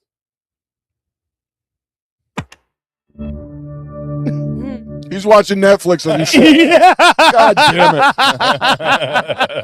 At least you headphones. Come on, man. I'm like, you son of a bitch. I thought you were going to say, he like turned to you, he was like, no, go first, son. I'm about to fuck this bathroom up. You don't want to be going in there after what's about to happen. But like, I legit heard that from behind the door and I go, this son of a bitch is going to go in there. He's binging season 1 of fucking Tiger King and I got to take a shit really bad right now. You know what I'm doing? Going to the tech bathroom. You know what that's like? That's like shitting in a third world country. No. Hold up. Okay, so we went to Universal last Sunday, okay? And I like how every one of your traumatic stories we went to a theme park. And it was the day No, but she that was going offered a cruise. No, they were in the Ethiopian shit in a bucket experience. And it was the day that all the cheerleading competitions were going on. Oh, it sounds like So, a nightmare. I hated the whole time. I was like, poor you, No. Owen. Universal's not I like just swing that one. I toughed it out. And then I went home and I toughed it out. And I toughed it out again. Universal's not like None of Disney where almost every restroom has a companion or family restroom there as well. Hey. So this one area has 2 companion family restrooms. These fucking parents are taking their kids in there to do makeup and hairspray. And I'm like, I've got 2 kids that I gotta fucking change, and I also gotta fucking go pee. You're telling me that, and I had others that tried to cut in front of me and take the rest. I'm like, do you not see me waiting here with 2 fucking kids that need to be changed? Like, I have to go to the bathroom as well. These are companion restrooms to go the fucking bathroom, not to go do some makeup on your kid and have their hair sprayed hair everywhere. No! Honey, I thank you so much. the dream. I don't know how you search for this without getting on a list somewhere. But they pop up on Instagram and TikTok a lot. But that's the reason why there's these compilation videos of kids pissing in planters at the theme parks. Have you ever seen those? Where it's like, it'll be a video and it's like some guy narrating, he's like, I met this kid pissing in a palm tree. And it's a father with his kid over there, and it's like a 3 or 4 year old, and the kid's just pissing into the plants because they can't get into a bathroom. Yeah, I mean, if you want to do your kids' hair and makeup, they've got fucking mirrors that you can go stand at in front of and do all that shit. That it doesn't even have fucking sinks in front of them. Yeah, but a lot of those other mirrors have ghosts in them, and you look weird. Hey, everybody has the right to do whatever they want to in the bathroom, whether it's makeup or perfume or. Oh, not okay, everything. but if you see a family actually fucking waiting I get for ya. one of the fucking bathrooms, don't try to fucking cut in front of them. Oh, let me jingle the door. I'm waiting for either one to fucking open right now. Let it out. I don't care that you have a fucking competition going on and you got to put on more makeup than she already has on your fucking 8-year-old child to go bounce around on stage. I don't give a fuck. Do you see why I look forward to Saturdays? Did I ever Happy tell you? Mother's Day, everyone. Did I ever tell you guys my handicap stall story? Yes. Oh yeah. Yes. You told the guy I was handicapped when I got in here. Yeah. You didn't see me when I walked in. Jesus. All right. Happy Mother's Day. Like Oh, you said, boy. Are you gonna get to the serious? Yeah, song? are you gonna play the rock song? I would like to hear it. you don't. Let's do it. I live it, baby. No, all right. I should preface a little bit. This has been spurred on, and like when Brittany says she comes into the office every once in a while, and I'm actually not working on work. I'm working on like a song, or what she doesn't realize is like I'm working through some emotions and shit. Like anyway, this new technology that is out there, like there's shit's been inside of me that I haven't been able to get out. But now I have the ability. Colonoscopy. Well, now I have the instead of like That's because someone was in the I bathroom. thought it was an enema. Doesn't Well, that get that too. okay? I'm sorry. I didn't mean to. Go ahead. That's Go ahead. yeah. Okay, so the shit that Brittany mother is brought up, a little bit. It made me. She's like, hey, maybe you should get in touch with his mother. Maybe your kids or her grandkids. They deserve to have her and all this stuff. It started bringing up these emotions inside me, and I started thinking about, am I doing the wrong thing? Should I get in touch with her? I mean, See, to me, I don't have kids, but to me, it wouldn't even be a question. It's like, if this was a shitty person, why would I want my kids to know a shitty person, regardless of of relation in any way? But that one statement, we only know one side of the story, and that's something I've struggled with as a kid. Like saying, you don't know that side. Yeah, of the story. but do you trust the person it's coming from? You should only need one side of the story. Well, that's what this is about. I took a look at things. When you go through counseling, they tell you a lot of times you write a letter to the child, or you write a letter to the person that you have a problem with. And so this kind of like, I sat down and I really kind of thought about it. Like, am I doing something wrong here to my kids? Am I doing something wrong to this woman that I don't even know? Nope. Basically, this is what came out. Here we go. And this is the rock version to take the emotions out of it a little bit. Okay. Yeah. At the end of the show, listen to the acoustic version. You'll cry with me.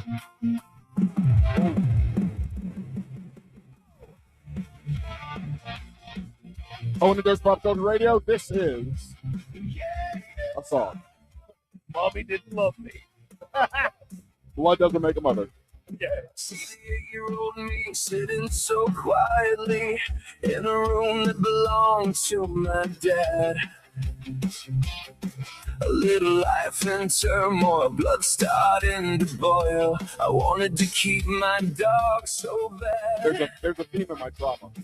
Sure enough, I was dismissed. What's a life without risk? One that this fatherless child now has. Blood doesn't make a mother. Love came from another. You were absent all throughout my path. Blood don't make a mother. I learned the hard way. You left me in silence. Yeah, you walked away. I was just a kid trying not to break. Now I see the truth in every choice you made. Don't make a mother. It's love you gave away.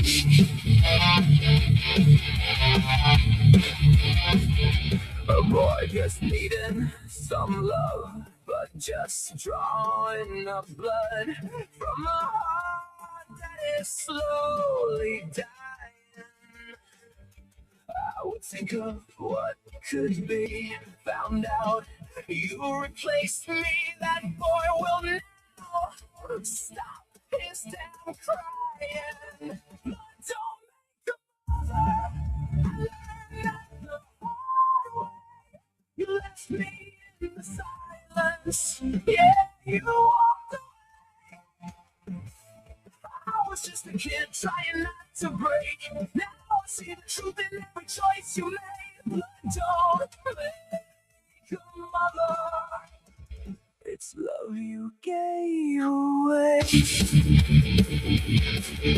It's time to get over it. She treated you like shit. For sure blood didn't make her a mom.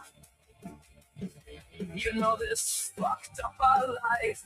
Disappeared from us twice. No way, she is anything but wrong. No, I thank God every day. Her choice to go away. And I don't believe in the myth. I finally now have children. Will you get to see them? You do not deserve this privileged gift. Don't make a mother. I learned that the hard way. You left me in silence. Yeah, you walked away. I was just a kid trying not to break. Now I see the truth in every choice you made. But don't make a mother. It's love you gave away. Yeah, that's fucking crazy. Fuck you, Mom. Anyway, anybody who wants to say I should bring her back into my life, fuck her. Well, that sucked. No, I'm just kidding. No, that was fucking rad. I was fucking jamming out. I like anything in that like Bullet for My Valentine, Breaking Benjamin-ish like vein of rock is my shit.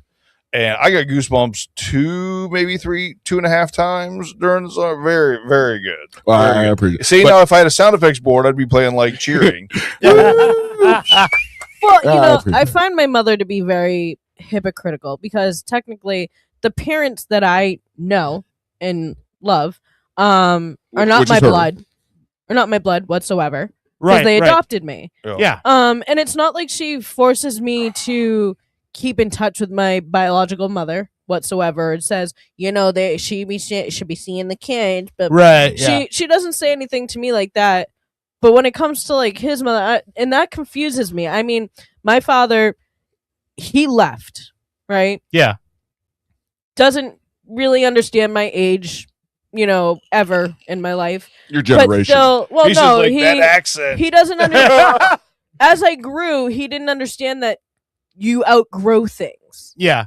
And I was never the type to have boy band posters or boy band notebooks. Like, I didn't care to do that. I mean, this guy would buy me notebooks with 98 Degrees on it. Okay, yeah, I liked a couple of songs, but yay, thanks for the gift, Dad.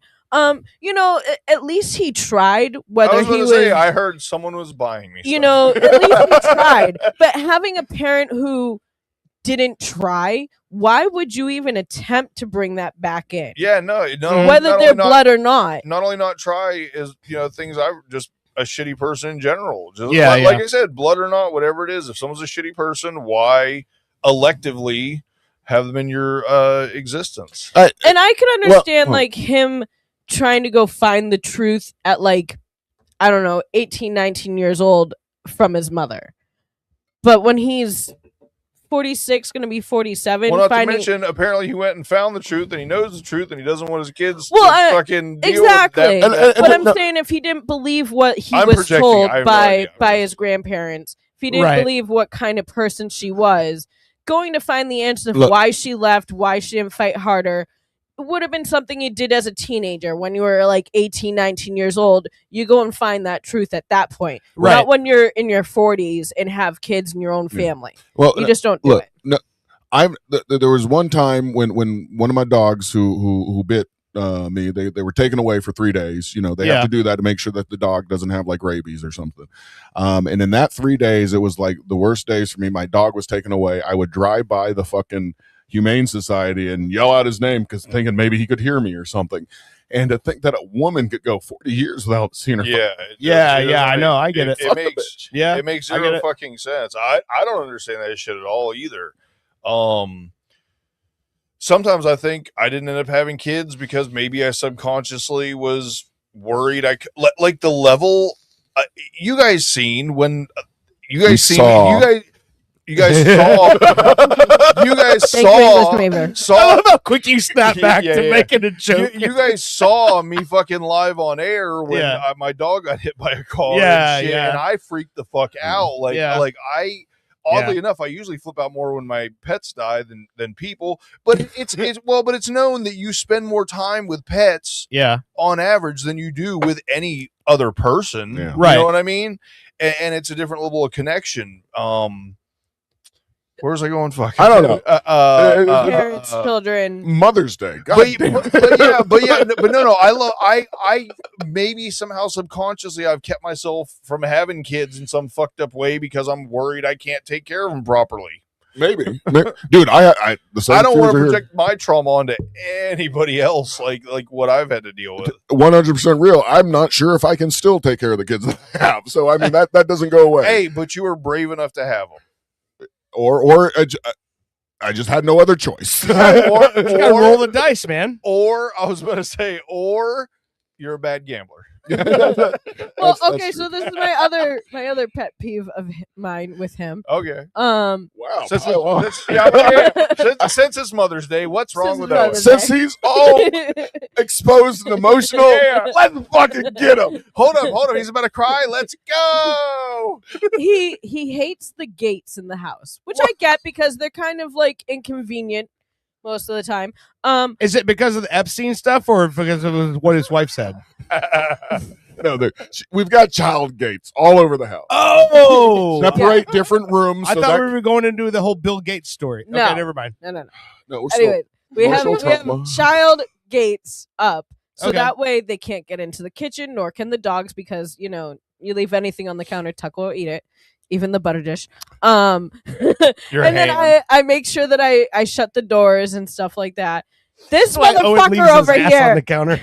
This motherfucker over here leaves every gate, every fucking door possible open. You've got toilet paper sprawled out and bunched up somewhere. Hey, You've hey, got all this is the a fucking DVDs. man here, okay? You've got DVDs taken off of the fucking Honey, I've got area. Bang Fanglin videos of me. Yes, That's come your job. on. Shut the doors after me. Jesus. Then on top Fucking of learn it, your place. he's gonna put a video up on Facebook. It's the cutest video ever of both. You got Samantha ratting out that William's over there pressing buttons on the fucking printer, and then she turns around while he's yelling at him. He goes and starts pressing buttons as well, and I'm like, I understand that, it's easier for you to watch them in there, but it's not baby proofed whatsoever. You got glass bottles here, you got Legos that you don't want destroyed, you got stuff that, and he keeps saying they're learned.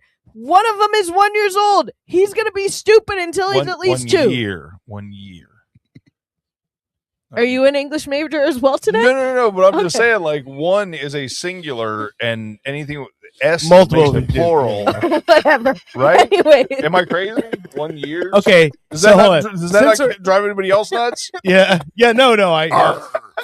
So since we're talking about drives me nuts. this dynamic of marriage and stuff here, somebody who's a friend of the show, there's this whole storyline that I've been following for the last 2 weeks here. I want to throw this premise out to you guys, and you tell me what you think.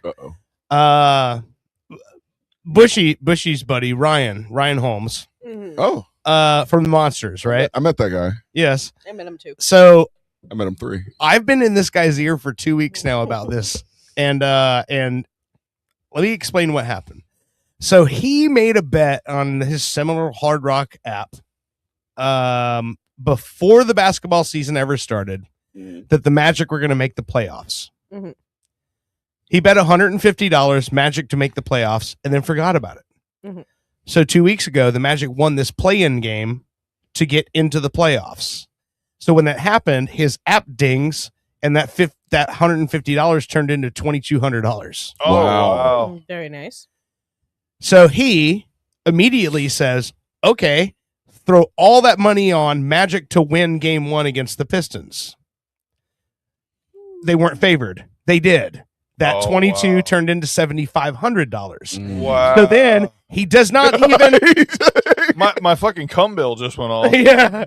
So I heard it. I didn't even need a bell. I heard it in your voice. Here's the thing. That's more than He doesn't even think twice, and he says all 7,500 into Magic to win the series. Jesus Christ. Here's the thing. He tells that story on the show in the morning, forgetting that he had never mentioned this to his wife at all. Well, technically, it's not real money because it didn't exist before he won. That's it. what he said. It's found money. Yeah. It was only $150, right? $150. Magic no to what. win the series pays off $33,000. Uh-huh. Do it, baby. The Magic went up 3-1 on Detroit, Mhm. right? They are now, were statistically favored to win the series. Mhm. So Christina hears the show and everyone starts messaging her because they've heard about it. And so she approaches him. Why weren't you going to tell me about this? Well, she finds on the app, there's a button that says cash out now. Cause if you're in process of, you might win a bunch of money, they want to give you a cash out option. Right. Cash out right now. She did not. Was $16,000. Mm-hmm. She says, our house is 75 years old. They have a wiring issue right now where all the wiring in their house has to be replaced, and it costs $15,000. Yeah, and she's but like, you just buy a new house. so he says, yeah, but you don't understand. If we win this bet, I win $33,000, right?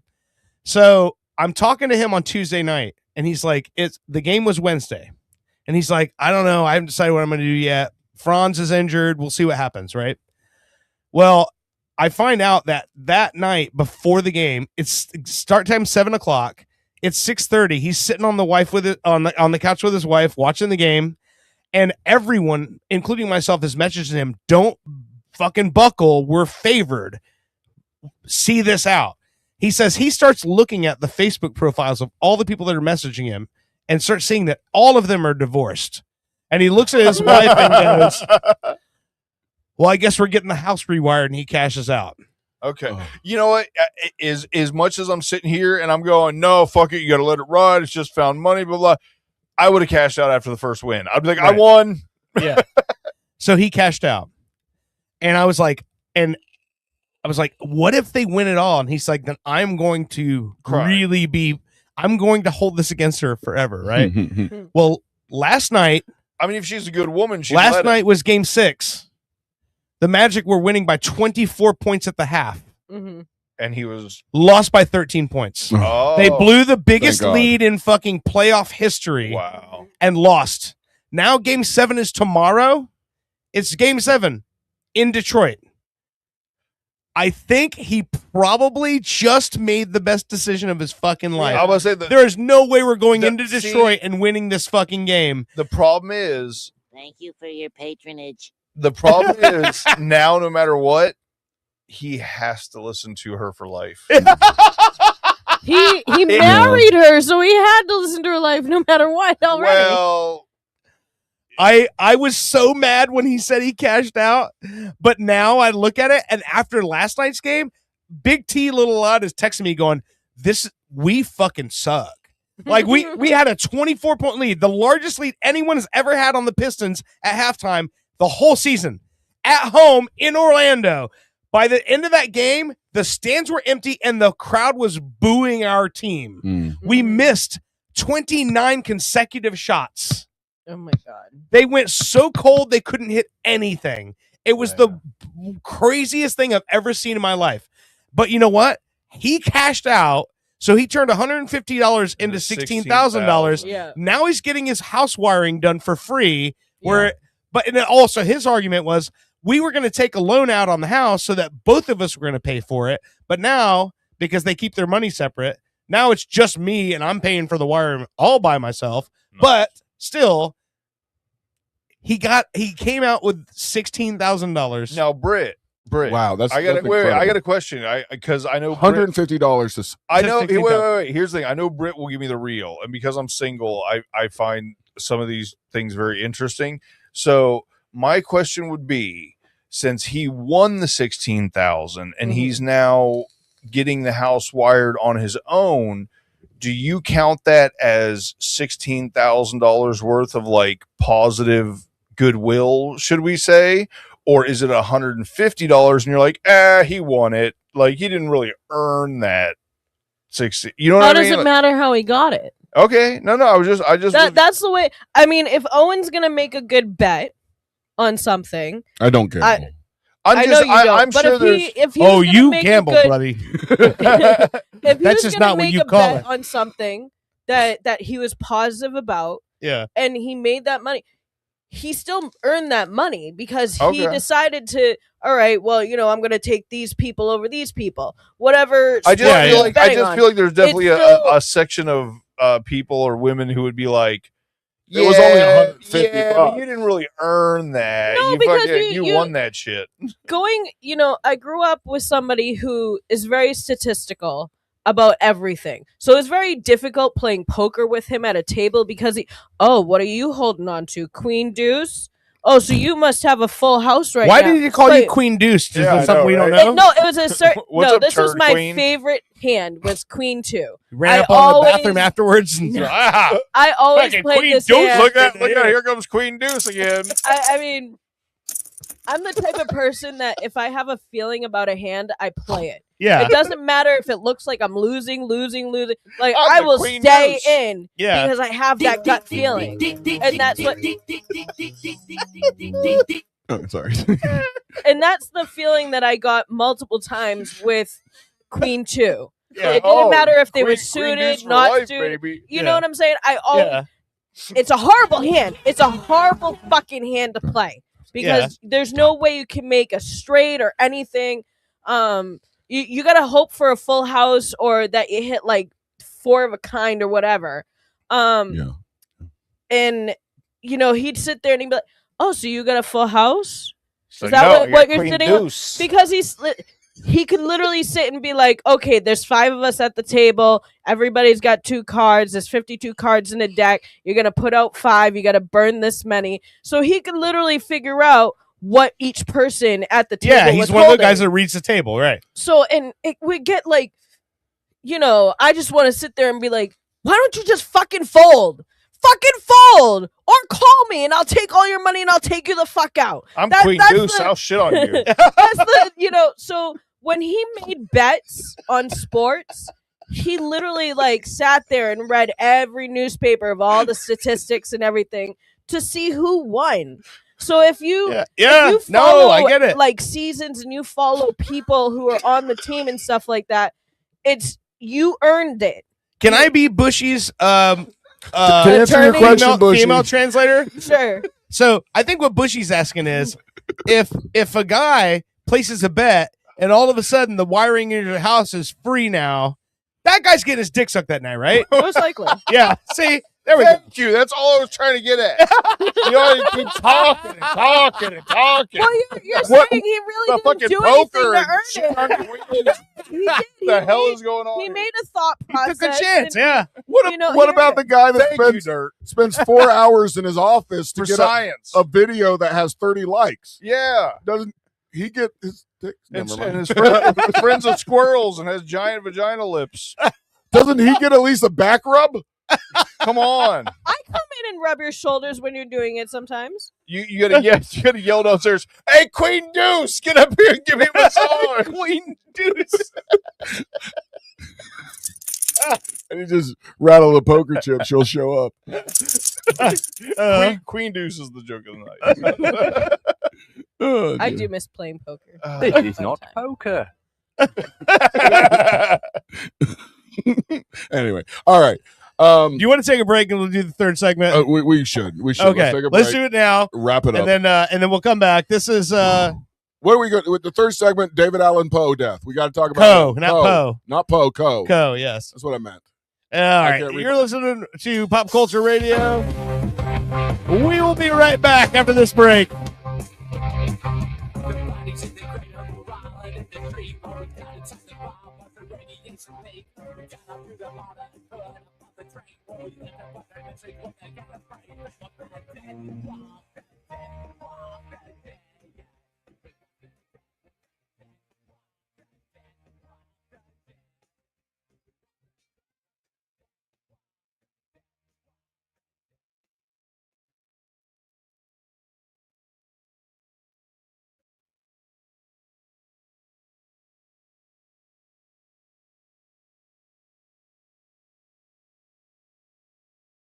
You've seen the phenomenon of making a murderer. Now it's time to go a bit deeper. Super TV3 now brings you Making a Shoplifter, the documentary tale of a man accused of an unspeakable crime. Do you know why we brought you in? No. Oh, you know what you did? No. You stole something. I ain't stole nothing. What was it? I ain't stole nothing. Yes, you did. I bought this with 2 quarters. I had them the whole time. What did you steal? Nothing. The riveting drama. I don't know who planted them crumbs on me, but they don't want me out of this security booth. The shocking admission. Hey, hon. Yeah, What you doing? nothing. What you doing? I don't know. Yeah. Well, I don't know. You know. well, what they got you there for? Yeah, I've been sitting here about around 18 minutes. Ma, I really have to pee. You at the mall? Drama unhinged. We have the evidence, the surveillance tape. Your Honor, he stole a bag of bugles. I hate bugles. Sir, you are currently wearing bugles on your fingers. Playing witch fingers don't make me guilty. I just like to have a good time. In a new 18-part series, Making a Shoplifter. Don't miss a single second. Only on Super TV3. Looking for professional installation for that fence? Don't want to do it yourself? Look no further than Fence Crafter, Central Florida's newest and coolest wall building company. If you're like me, you want a yard wall built exactly for your personality, and Fence Crafter will absolutely do it for the least amount of money. If it's important to you, we'll do it, guaranteed. Custom painting, 3D print renderings, and free shipping is the Fence Crafter way of business. Call or find us on social media for your free estimate. Fence Crafter. Take things to a new level upon Wii with the first annual French Riviera Games. Events include cigarette smoking, depressing filmmaking, scouting, esoteric performance art, and moustache. Fun for the whole family. We will have disinterested mimes that will challenge your child's sense of existential security. And a bounce house. A special appearance by over 50 Serge Gainsbourg impersonators. And Jean Reno. Check out our midway games and events. And Bucket. The French Riviera Games. Where the wine flows like the river Rhone. Coming to an empty field near you. You enjoying the game? It's a nice day. A little hot. God, Dad, shut up already. What did he say? God, I can't make that out. I'm trying to. I mean, we should chant along. You're but gonna embarrass me. I'm just trying to sing along. At a soccer match, but feeling a little left out.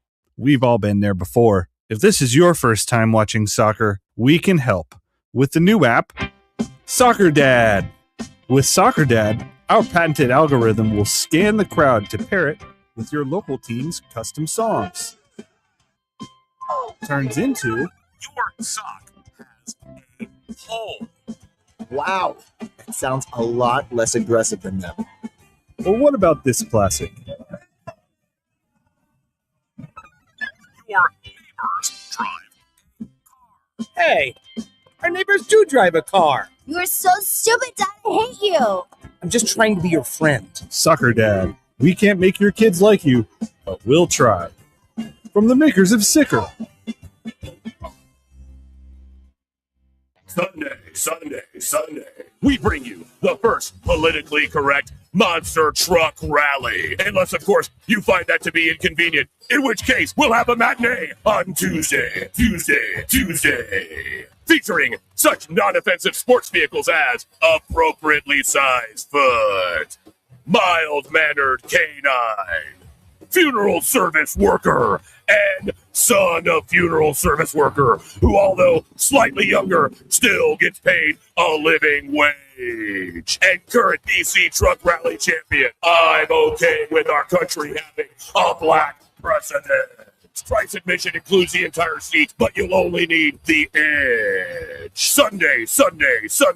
Try to respect the wishes of our neighbors and keep the noise down. Hey, I'm world famous radio personality, Pinkman. You may remember me from your radio. I'm here to tell you about the newest app craze. It's called Pinky Man Go. Using the power of augmented reality, Pinky Man Go allows you to find real-life objects in the real world. Wow. I got loose changes. It was under the couch. Nice. You can trade that in for Pinky points, and then I can buy chips. Phone chargeroo. Oh my god. It was just there. You just unlocked a side quest. Now go find my phone. Okay. Guys, I just found Car Keezy. Perfect. I'm late for work anyway. Everyone get out of my apartment. Douchebags. Pinky Man Go! Pinky Man Go! From the makers of Sicker.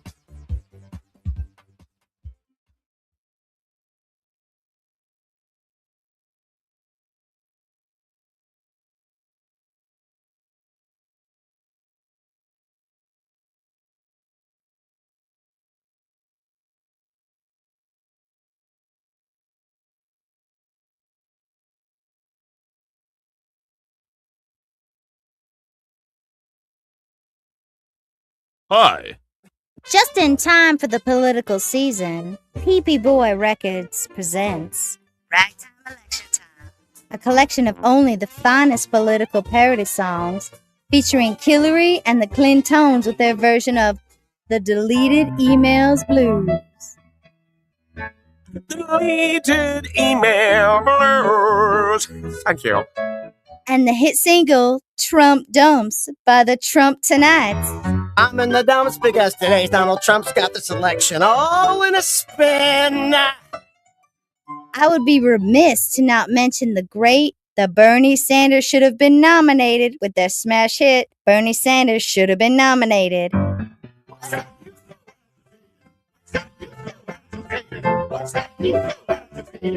Sanders should have been nominated. Ragtime Election Time, only on PP Boy Records. Get political with funny. Do you handle sensitive information across your servers, but hate taking the responsibility of serious repercussions if they're mishandled? Introducing Hillary Mail. It's like Snapchat for national secrets. My ex must have accidentally sent me nudes. What? No way. Should I open it? Let me see. Yeah.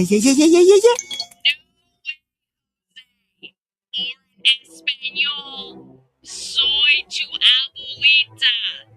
Nothing sticks on Hillary, and it shouldn't stick on you. I just emailed my boss and told him off. Aren't you worried you'll be fired? Nope. I mean, you're gonna be fired. I got Hillary mail. Mike emailed awfully late. If you stand with me, regardless of what you stand for. Hillary Mail. for when you just want to do whatever you want to do. This is not a political ad. If it were a political ad, you would know, because it would begin with dark and somber music as I talk about the person I don't want you to vote for, like this. Also, I would drop my voice a little to sound more ominous as I tell you things about the candidate that are designed to scare you about the future if they were elected. Facts are not important here because I'm just trying to manipulate your feelings. But I don't want to end there. Now I want to make you feel good. So we'll switch to more upbeat music here, as I now tell you the person for whom I want you to vote for.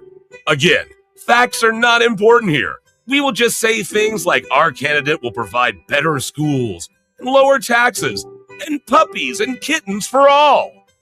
Finally, if this were a political ad, you would hear a statement about who is paying for this, like a political action committee, which raises millions of dollars from the very wealthy with hopes of getting you to vote for the candidate that they think will benefit them the most. The Phillips File is responsible for the content of this ad about the making of a political ad.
From Fitcore, the latest development in sports rehydration technology. Boston Sports Chowder. You lead an active lifestyle, and you love a hearty chowder. Fitcore's patented ergonomically designed chowder flagon effectively replenishes vital body chowders lost during a hard workout. Creamy, powerful, piping hot. Boston Sports Chowder. Get you off of the bench and back in the game. Hurricane, but her won't on my watch. I'm pilot Anthony Migliardio, founder of the only socially funded company that destroys hurricanes. Each year, hurricanes obliterate lives, property, and taxpayers' money. But I can solve this problem. Hurwon't stops any hurricane in any error-prone computer projection by detonating one simple, safe-tested nuclear bomb in the very center of the eye of the storm. Sound risky? After serving despite a dishonorable discharge, I've managed to sneak out with this bad boy. That's the sound of a 40-year-old floppy disk loaded with top-secret codes. Stop listening to phony pseudoscientists of climate change, and let's take back our planet. Only with Hurwon't. Mr. Migliardio will neither confirm nor deny the possession of top-secret nuclear code. Hurwon't. Patent pending, not endorsed by the Better Business Bureau. Mr. Migliardio pleads the fifth. The war on vending machines is hitting closer to home. It's hitting the workplace. Salutations! My name is Dr. Patience McCracknuts, PhD. Reap the benefits of healthy living with Dr. McCracknuts' line of tasty vending comestibles. And because Dr. McCracknuts knows a thing or two about those mid-afternoon doldrums on lethargy, we have started dispersing vitamin B12 syringes in all of our vending machines. Lift your spirits and carry on, ladies and gents. Your hunger just met its worst nightmare. Dr. McCracknuts. Coming to a vending machine near you. You fellow wenches! Are you looking for a buccaneer to bed? Or a first mate to swab your poop deck? Well, no one should have to face scurvy alone. Visit piratesonly.com. Think of the pirate possibilities, such as Clamdigger 69. I'm Clamdigger 69. I have plenty of toys and eccentric things in Davy Jones's locker, if you know what I mean. Again, that's Clamdigger 69. But let's not forget about Make My Roger Jolly. I'm Make My Roger Jolly. Allow me to be the first one to truly discover your booty. I'm Make My Roger Jolly. Pirate 542. Arr, arr, arr. And Cabin Swain too. Hey, don't forget about me. I'm Cabin Swain too. You can come and frolic around my mizzenmast. I'm Cabin Swain too. Find your buried treasure at piratesonly.com, where X marks the spot.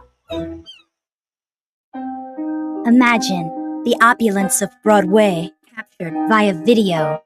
Behold, the future of Broadway is no longer confined to Manhattan. Introducing Super TV3's latest production, Hamilton the Musical. Yes, Hamilton the Musical will take you on a tanned journey through the eyes of arguably this generation's greatest actor, George Hamilton. Written in a sing-song fashion, George Hamilton speaks about his upbringing. Born in Memphis, Tennessee, in 1939. A terribly handsome baby. Thank you. George Hamilton offers us his greatest asset in his singing voice, like this song called It's Like Love at First Bite. And gives crippling insight into the dark side of Hollywood. Susan St. James has halitosis. Take that one to the bank. Thank you. George Hamilton is George Hamilton in Hamilton the Musical. And I says to him, I says, you know, I was in The Godfather. The bad one. Kentucky Fried Chicken in my ham, in my mouth, in my ham. Only on Orlando's Super TV3.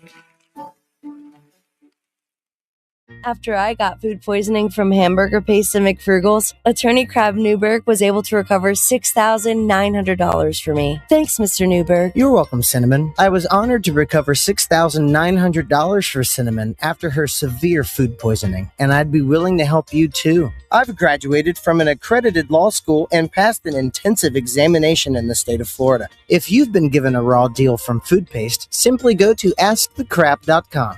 With Crab Newberg, you've got a case.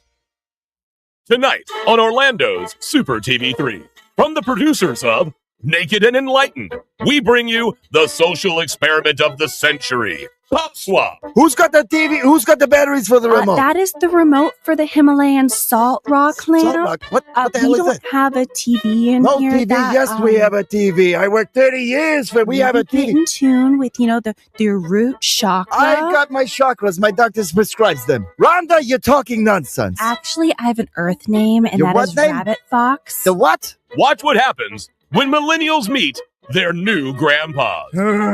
I'm so hungry. This sandwich bread tastes like fried bread. Grandpa, what are you doing? Put it down. That's not your food. That's my food. It's gluten-free. Yeah? Do you know what a gluten is? I know what glutens are. I'm gluten-free. You damn right you're gluten-free, because me and all of my friends, we stopped the gluten. No, you didn't. Sure I did. No, you didn't. Mm-hmm. No, you didn't. Yeah? You did not. The glutens, they were coming out of the woodworks. They were Tommy, and Tommy was from Kansas City. So we called him KC. Right behind me was Tex. He was from Baltimore. So there we were. When Generation Y mingles with Generation What? All right, see you in a week, Pops. Huh? No, not you. How you doing, face? Hey, you get your mangy Boys. mitts off of my granddaughter. You're not my granddaughter. Don't you tell me what to do. Shut Damaging me emotionally.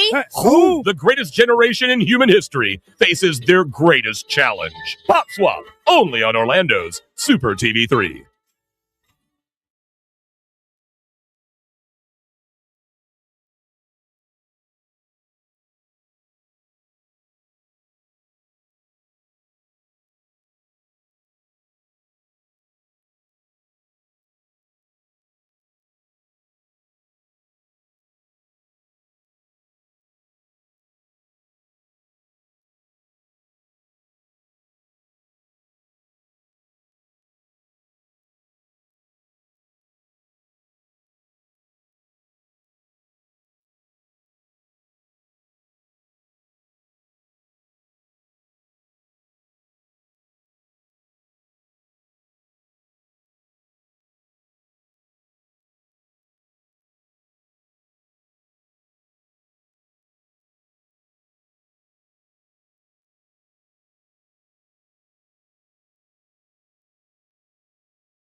in this town, used to be you didn't have to lock your doors at night. Nowadays, you can't even leave a magnet on your car. I've seen the devil in a man's eye before.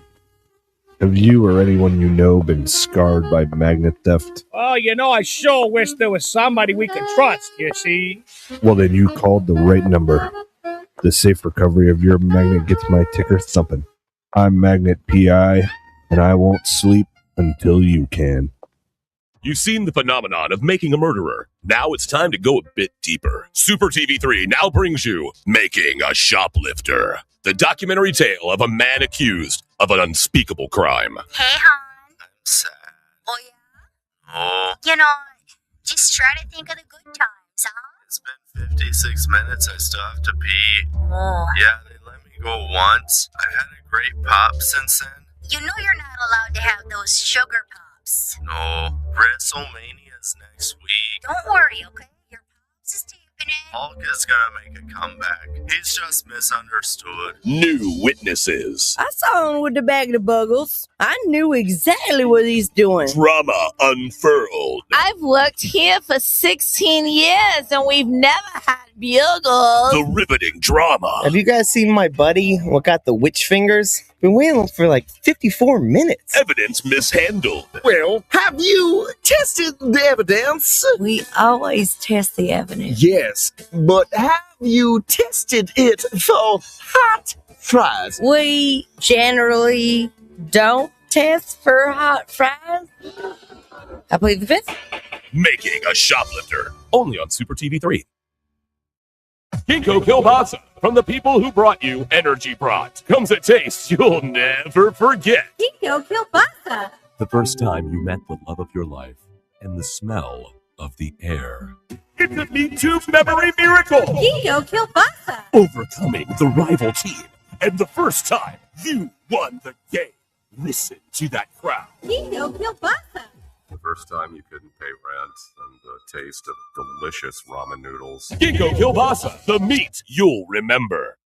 Want to open up a drive-through liquor store that doubles as a notary public and dry cleaner? That's all you, my sons and daughters of liberty. Here at Badass Hangry Eagle Brewery, we've been bottling up freedom for over 6 years, and we encourage every American to embrace their God-given freedom with their lips. And just in time for this crucial election year, be sure to look out for our Devil's Advocate series of handcrafted beauties. We'll have you playing both sides of the fence in no time with our party-specific fun facts of corruption printed on every bottle. Our Build-A-Wall VIP beer will infuriate your liberal friends, and our cover-up coffee porter will alienate your conservative ones.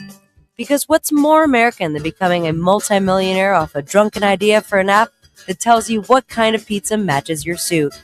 Drinking a Badass Hangry Eagle? That's what. America. Badass Hangry Eagle Brewery. America AF. Yeah.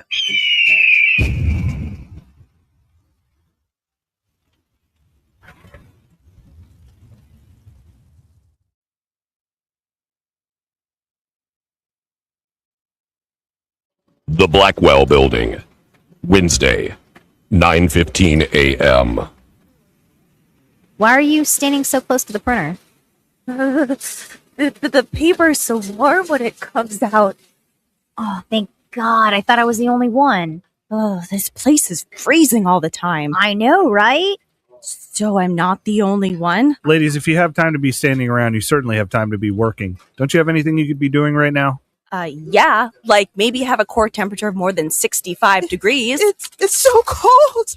I can't type. I don't know. It seems fine to me. I just get back to work. That's all I want. I can't. Someone needs to take charge around here. Someone needs to light a fire in this bitch. Give me the papers, Alice. Wait, what? Men are always telling women what they can and can't do with their bodies. Now they have a stranglehold on the AC. Hold on. The thermostat is right over there. Literally, I can see it from here. It's 20 feet away. I have no control over that. Oh, right. It's always somebody else, never you, Harold. Smash the window! You guys realize this is a felony, right? My nipples could cut diamonds, Harold. Diamonds. Like, you're going to jail, or at least there's a hefty fine. I'm cold as hell, and I'm not gonna take it anymore. Did you know Male-controlled thermostats are the #1 leading cause of workplace violence. Don't be Harold. Always keep your thermostat set to 82 degrees. It's the only way to stay safe. Now, from Future Entertech comes the latest killer app, Sicker, taking care of your tomorrow, today. Call in sick while avoiding accountability. I couldn't believe it. I had this super hot guy stay over, and I just couldn't even. All I had to do was answer a few simple prompts. Dear boss, with my deepest regrets, I, Angela, am unable to perform my duties today due to... No, I'm sick. Stomach, headache. I'm sick. Sincerely, Angela. Sicker's patent-pending algorithm is designed to get you a hassle-free day off whenever you need it. I woke up with a case of anal glaucoma. You know, I couldn't see my ass going to work today. Let me tell you, sick is a real life changer. dear boss, with my deepest regrets, I, am unable to perform my duties today due to...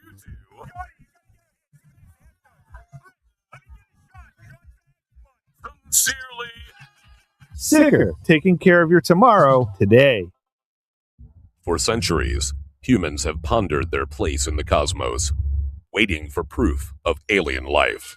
Until now. Wow. Are you watching this? Incredible. Incredible.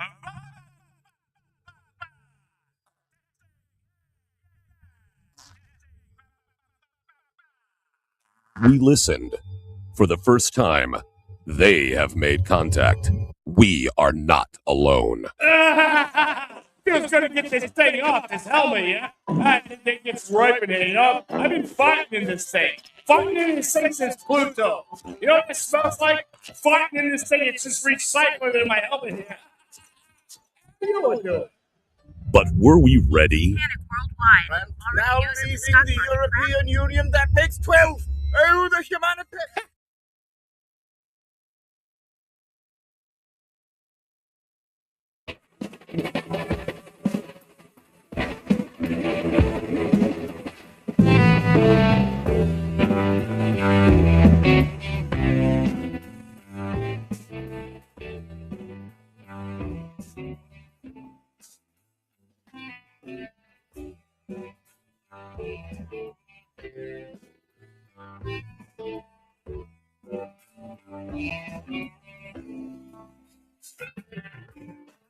Welcome back to Pop Culture Radio. Woo! Yeah. Does anybody know someone named Cash Clark? Someone saying, "What's your phone number? I'm subbed." I don't know what that means, buddy. I'm sub too. It means they're subscribed to our channel. Yeah, I know, but they're saying, "What's your phone number?" Yeah, no, they're saying so they can call in. Yeah, I know. Yeah. What they're asking what the number is to call into the show. Dirt doesn't want to give his personal number out right now. Cash Clark. We don't know you like that, bro. No, I didn't realize it was your personal number to call into the show. Sometimes. Or your Facebook friend you. Metal right? Joe's listening. What's up, Metal Joe? I wonder how Metal Joe liked my metal song, but would you classify that last song metal or? Yeah. For sure. Emo rock. Yeah. I mean, rock, but it was heavy to me. Like that's different. It's gent riffing. It's very metal. I mean, but then and again, like what people call metal now, I don't know. Yeah. I feel like an old man when it comes to that for stuff. me, it as soon as you take heavy metal and then insert melodic screaming into it about emotional thing, then it becomes emo. Yeah. That's what I like. That's just my personal. But That's what that's I like too. I prefer the duality. Yeah. Of super heavy, angry sounding guitars and drums with like a windy guy in tight pants. Yeah, but if that's the case, then Iron Maiden was the first emo band. Maybe. I mean, that goes back to the 70s. Well, it's but more you know about, what I'm saying? I get it, like all the different like Subgenres. evolutions and subgenres. I love all of them, but there's one that I don't like and or don't love, I should say. And this is something that Bushy helped me realize. And this is like what 2 weeks ago when we were working together, and we he was playing his rap music, you know, and he got into the aggressive rap music, and I realized it's the aggressiveness that I don't like. And you're non-confrontational, so it makes you feel uncomfortable. Yeah. But I did some soul searching and I figured out why. And ChatGPT helped me therapy. Jesus Christ. Yeah, dude. I like the aggressive. You just live on that shit. The government has everything about me, but basically, and this ties back to the mother.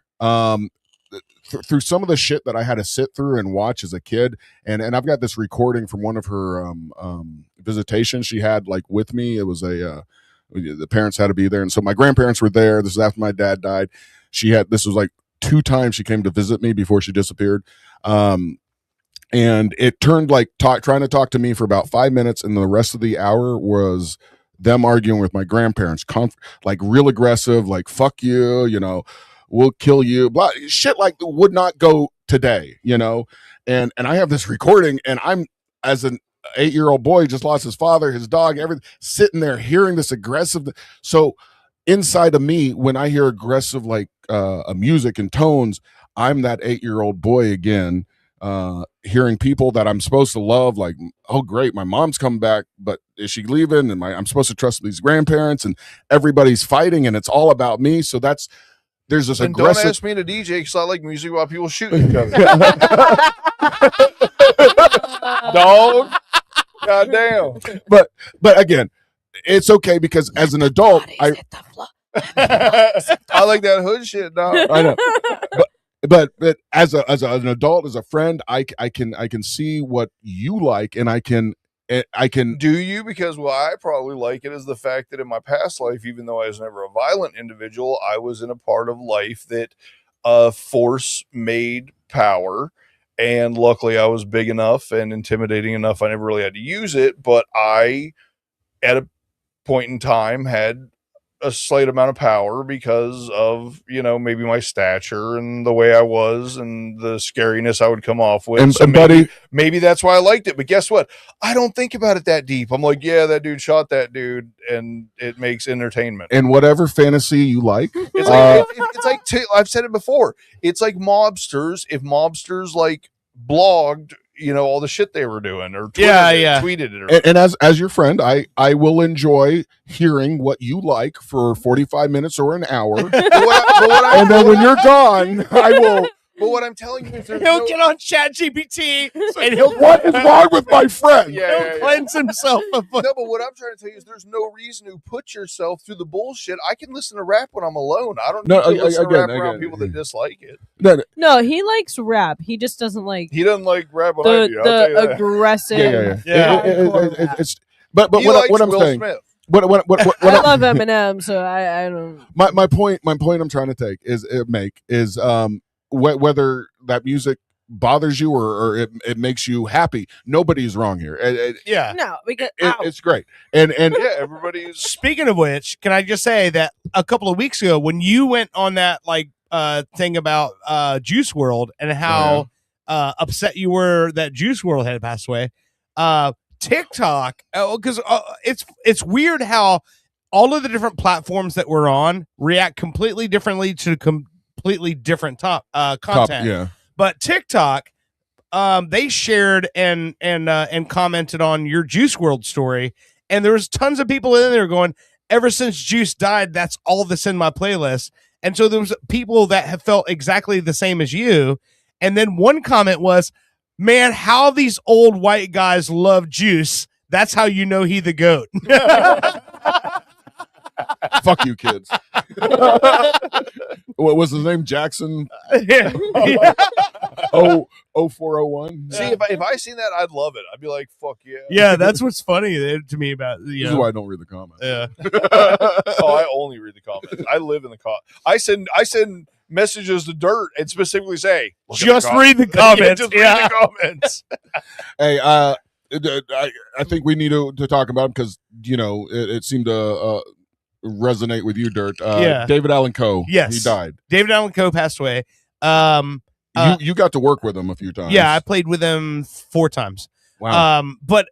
So here's the thing about David Allan Coe. First and foremost, number one, I'm not gonna defend any of the stuff that David Allan Coe has done, because there's a lot of stuff to not be that's undesirable about the guy. there's a ton of racist stuff out there that he was tagged to. There is a story behind it, whether you choose to believe the story or not, but he was in a really bad record contract in the 70s, and so he owed them 3 albums, and every time he'd give them an album, he would just record the most reprehensible shit he could to try to get out of the contract.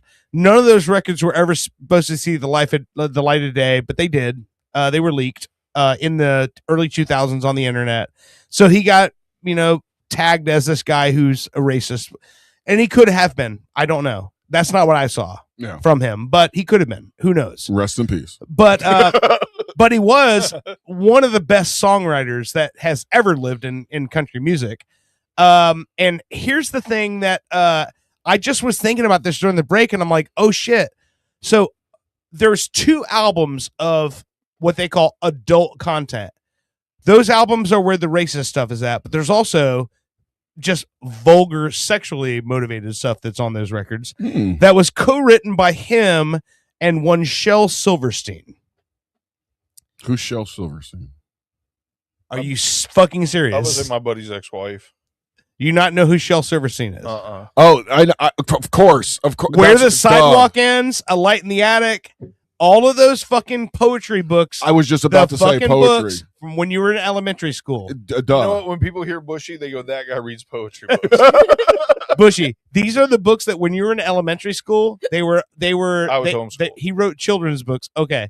Anyway, Shel Silverstein also, he's the guy who wrote Boy Named Sue for Johnny Cash. Oh, okay. All right. In fact, also magnificent songwriter.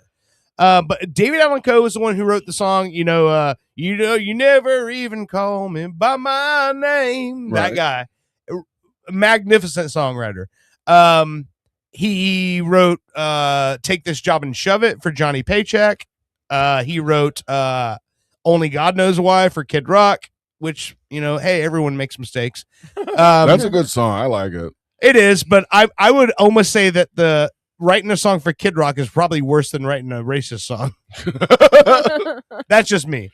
He wrote Follow Me for Uncle Cracker. You know that song? That's a good song. Yeah.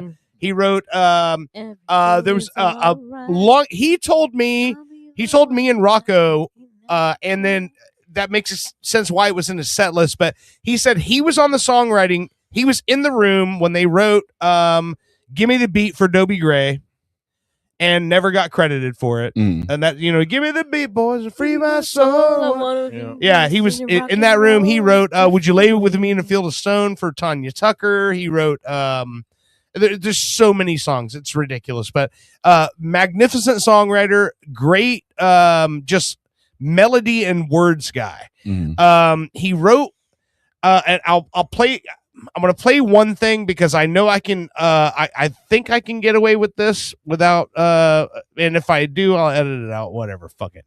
But, I'll play something that's a song that he wrote, that's on it's on, I'll play it off Spotify, but then I'm going to play one of the adult songs because I know I can get away with that because guess what? Because it was leaked, no one's got copyright on it. And I can play an adult song that I want to say, I think, just from a songwriter aspect, if you go, hey, I wrote this song, you go, okay, it's filthy, but it's so fucking great. When you're a great songwriter, write a song that's dirty.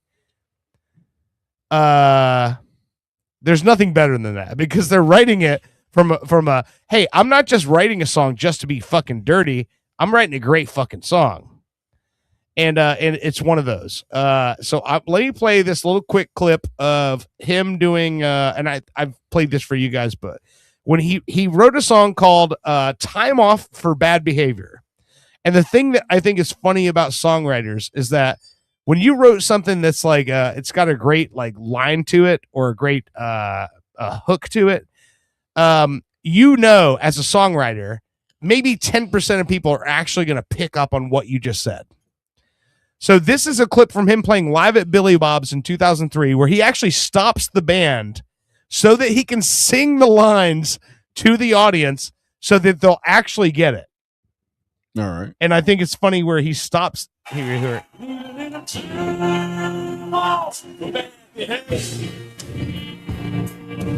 Devil in me got connection to. Off for bad behavior. Looks like being a songwriter, I want to share this with you. See, I think this is one of the coolest lines I ever wrote in my life. So I wanted to make sure that you got it. See, it says, I'm up at dawn, at the crack of dawn. I've been working like a regular dog to keep my woman and the lights and the water and the phone turned on.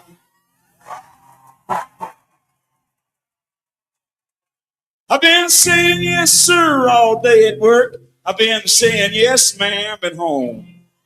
I've been storing up the fuck yous, keeping them under my tongue. That's a great fucking line.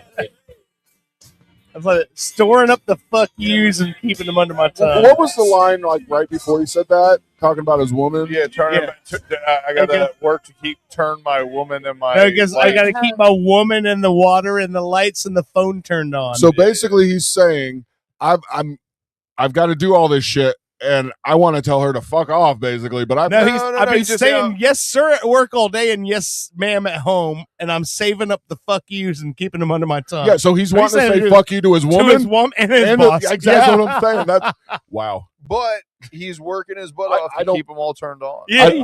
I don't feel that way at all, honey. I love you very much. Okay, so that leads me into this. So when I say this man was a great songwriter, this guy, like I said, take this job and shove it. He told me that story one night where he said he was living in Key West at the time. He was living on a houseboat that was docked, and he went into town, played his set, came back. His boat was on fire. And he was watching the fire department try to put the boat out. Yeah. He's like, think about how shitty of a job it is. You're trying to put out a fire that's sitting on water. And that's when he wrote Take This Job and Shove It, which won a Grammy. But so when you talk about a guy who is a great songwriter, and then he has an idea in his head for a story about a woman that may have some physical incapabilities. This song is called Little Susie Shallow Throat. Okay. And I'm going to tell you, the wordplay in this song is chef's kiss, amazing songwriting. So just take a listen here at the story that Mr. Coe is spinning for you guys. Shallow throat through Susie. I like that. It's the opposite of throat. Little Susie's shallow throat was lonely. All the girls made fun of her at school. 'Cause no matter how she tried, she could not get a dick inside her shallow throat. Shallow throat. Hold on, it gets better. Hot dogs and bananas were too big. Cucumbers and sausages, they just would not fit. She tried them all. Like you said, they're like great song, like lyric content. What the fuck? But Football team all tried to give her a lesson. She practiced, but she threw up on the coach. Oh no, she's like Tony Cutloose. Not one man on the squad ever shot his wad in Susie's throat. Shallow throat. Yeah, hot dogs and bananas were too big. 2 hot dogs and a brownie. Cucumbers and sausages, they just would not fit. She tried them all. Oh, it gets better. The drum major was a boy named Slick, who had a very little bitty dick. She licked it, sucked and stroked it, till Slick thought she might choke. He never knew she had a shallow throat. Just that doon doon doon doon doon. Hot dogs and bananas were too big. Cucumbers and sausages, They just would not fit, she tried them all. It's beautiful. She finally learned to deep throat after all. Happy ending. Since she met Slick, she's really had a ball. Still counts if it's small. But Slick, he's kinda lonesome with Susie and the kid. Cause though his dick just fits her throat, her pussy's much too big. No tragedy. Fight. I mean, that's basically That is David Allan Coe. I mean, that's Shakespeare. Yeah. That's very It was getting ready to play another one. But yeah, that's David Allan Coe. He's like I said, there's a lot to be there. But I mean, that song, like musically, was as good as anything like America, or you know what I mean. Like it was, yes, like that vein of what was the Fields of Wheat? Fuck, who am I thinking of? No. Yeah, Sting. No, Fields of Wheat. Well, I can't. Bruce Springsteen? Some Haley Harvey. Okay. So the fucking monkey has kicked in. Okay, Leave me goddamn alone. Here's the thing that's funny about it, right? So there was a game that Bubba used to play with the Monsters whenever they would play live shows, right? God, if Bubba was still fucking alive right now, man, never mind. Dude, so listen, it's based on a David Allan Coe song. So do you remember when they would do the Dozens on stage? So that song is a David Allan Coe song that he wrote. It's from that record. Where they're like, I like the shit out of you. That it's a David Allan Coe song called "Fuck the Shit Out of You." It's called "I'd Like to Fuck the Shit Out of You."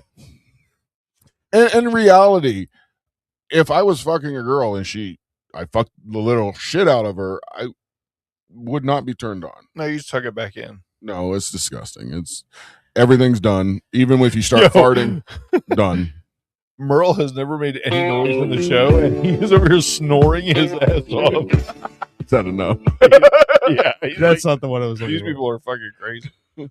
Oh man, I can't find it. But that was the song. It was like, I'd like to fuck the shit out of you. Like to fuck the shit out of you. Like to fuck the shit out of you. Yeah, that was David Allan Coe, and so Bubba turned that into the Dozens. Yes. But yeah, that's Hold on, what I that got was the from. song for you. Okay. Here we go. Play.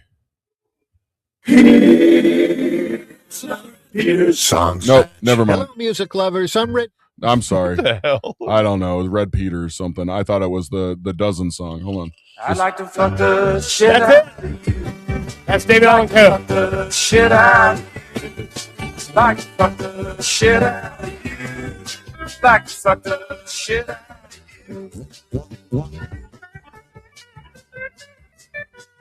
Hold on. The next line he sings is one of the funniest in the song.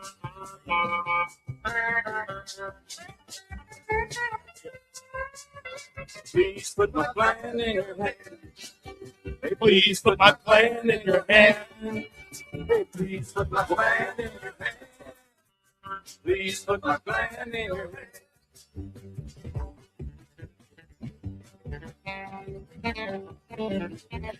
Listen to that picking. Yeah, that's what I was just thinking. Well, that shit goes hard. Here we go. Baby, won't you give me some head? Hey, baby, won't you give me some head? Baby, won't you give me some head? Baby, won't you give me some head? Okay, let this play out because the next one he does, I won't tell you why. Why is the reason why? We like to eat lunch down at the Y. We like to eat lunch down at the Y. We like to eat lunch down at the Y. Why? Because we love you. And I'd like to fuck the shit out of you. I'd like to fuck the shit out of you. I'd like to fuck the shit out of you. I'd like to fuck the shit out of you. Fucking in the butt. All right, let me play That one more. I'd like to fuck the shit out of There was the I line. like the Wait, thing hold was on. like The AI, part that they AI cut out. some fucking. No, that's Red Peters. That's, Oh. yeah, I Okay, get but the part that they cut out was when he goes, "Why? Because we love you. Hi, my name's David, and these are my friends. We'd like to dedicate this to the Mickey Mouse Club." And he goes into this whole thing. This is the last one I'll play. All right. This song is another one that's if you didn't speak English, you would think this is a just brilliant, loving country song, and it's not, because you do speak English. You're going to understand why this is so fucking funny. She went away and left me. Lord, she never said a word. And even if she would have told me, I probably never would have heard. Well, she once said no other woman, honey, could ever lay up in her bed. Now there's cum stains on the pillow, but she once laid her head. Cum stains on the pillow, in the middle of the bed. I found me a true fine mama, and she's got some damn good hair. But I hope she's out there listening to every word I say, 'cause there's cum stains on the pillow where she once laid her head. Play it now. Oh, man, he sings about cum stains on the pillow and then just kicks it to the guitar player. Go on, play it. Like I said, it's 70s Nashville, so it's amazing songwriting. Or amazing. I don't think there's much to the.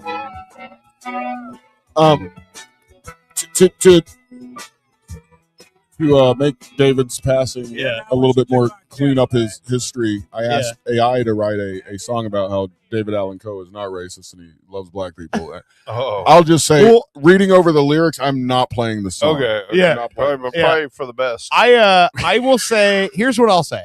When the shows I did with Doesn't him, mean I'm talking down about AI. I just don't think that's a great idea. yeah. I'll play it for you when we end the show. So here's what I'll say, and this is not me making an excuse. This is me asking a question.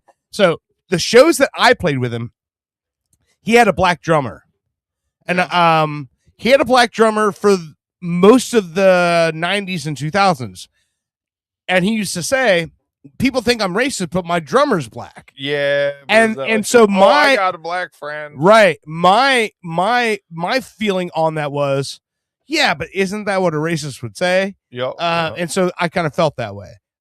So I never, put any weight on that, because I'm like, yeah, but that's also what you would do if everyone thought you're racist. You would just get, hire a black yeah, guy. exactly. Yeah. So I never. You know what? There's another person that may have done that exact thing that may be building a ballroom. Yeah, yeah. Never mind. Keep it moving. No, I get it. But the thing is, like, me personally, I would never try to attempt to even defend any of the stuff that David Allan Coe has ever done. But what I will say is that he wrote a lot of great fucking songs for a lot of people. He was an amazing songwriter, and whether or not he was a racist or whatever, the songs that he wrote, like even the ones that he wrote about a chick whose dick was too shallow to suck a cock, like that songwriting, when you hear that song, you go, oh my God, that guy just made me care. Well, I mean, in all fairness, I always cared about that subject. So. Very near and dear to my He was heart. just a great songwriter. He had a song called Long Haired Redneck that was one of my favorites, where he says, everybody thinks that I'm an outlaw. They'll never come to see me in this dive. And he's talking about being like a road, country musician at the time, where he goes, he describes the scene in a country dive bar in the 70s where he goes, where bikers stare at cowboys who are laughing at the hippies who are hoping they'll get out of here alive. And he's just talking about like roadside dive bars at the time.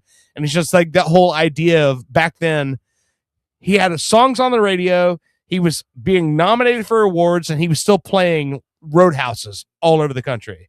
So it's just, I personally envy him in a way, because I got to tour and travel around and play small venues and all of that stuff. But I wish I could have been like just a fly on the wall at that time in the world, when it was like literally a roadhouse barnstorming country tours where you're just playing like, Jackson, Wyoming to, all these different little small towns, and playing these tiny little Opry houses and tiny little fucking dive bars. It just seems like a golden age that I missed out on. So yeah, we're born a couple decades too late. I know. Yeah.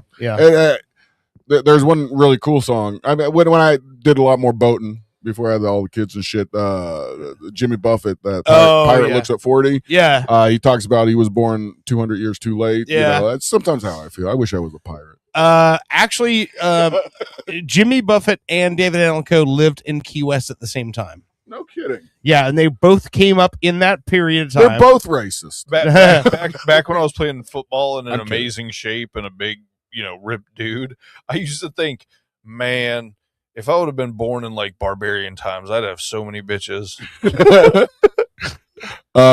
I just asked ChatGPT a couple times. I've been trying to get them to make me a picture of Shallow Throat Susie, but they refuse to do that.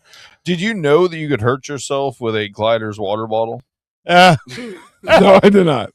I went to give him water one day, and I set the bottle down, and then like a gerbil, it's got the metal spout thing on it. Yeah. Well, I went to pick it up, but I didn't have my glasses on, so I guess my depth perception was a little off, and I knocked that motherfucker, and everything started to fall. So I rapidly reached for it. Yes. And what I did was impale my palm on that sharp little metal cup, that's at the end of the thing, because I thought but anyway, I don't know. I was sitting here, I was like, oh, what the fuck's wrong with my palm? And I was like, oh yeah, I got a big gouge in it from a fucking Glider water bottle. Hold on a second. I found the David Allan Coe song he wrote about Jimmy Buffett.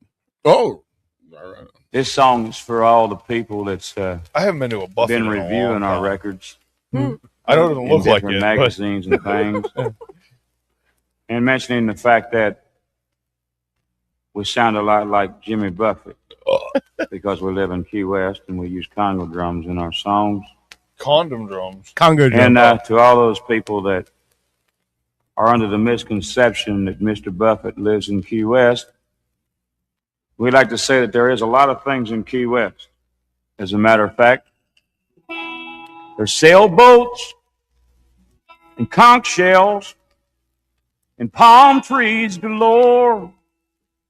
But Jimmy Buffett doesn't live in Key West anymore. Sister's favorite jeans has a bumper sticker on the door. Says Jimmy Buffett doesn't live in Key West anymore.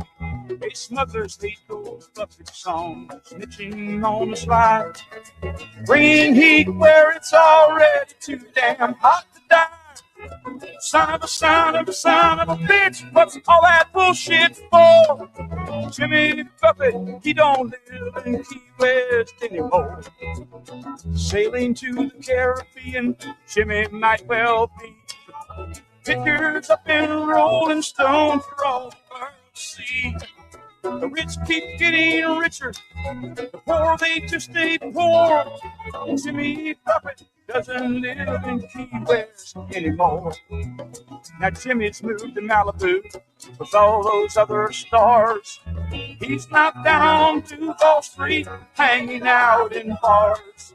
All them goddamn tourists got to be aboard. Jimmy Buffett doesn't live in Key West anymore. So don't tell me I sound like Jimmy Buffett. Just because I've got that island beat. Jimmy might have grown up on the ocean. Me, I kind of grown up on the street. Music's just a way of life to me. Okay, so hold on. I just was reminded by something. Last thing I want to play of this is so we're because I've talked about it before. You're familiar with Pantera. Yes. So Pantera sort of broke up, I guess you'd say, in 2000, and Dimebag and his brother Vinny went on to form a band called Damage Plan. In the time period between Pantera breaking up and Damage Plan, they made a record called Rebel Meets Rebel, where it was Pantera with David Allan Coe as the lead singer. Okay. And that album didn't get released until 2 years after Dimebag had already passed away. But they recorded this record. And one of the songs, the single, I guess you'd say, is called Cowboys Do More Dope. And this is David Allan Coe on lead vocals with Pantera. And so, I mean, of course there's an ad. You sons of bitches. So I have a funny, there was a cameo in Jurassic World of Jimmy Buffett. Yeah, grabbing and he's grabbing 2 margaritas and running away with them. Yeah. As the pterodactyls come in. I'm sorry. I'm fighting with. Did I get a chance to bitch about how much I hated the last Jurassic Park? Yes. Well, so Fucking this chat is, GPT. like I said, this is Cowboys from Hell. So it's CFH with DAC.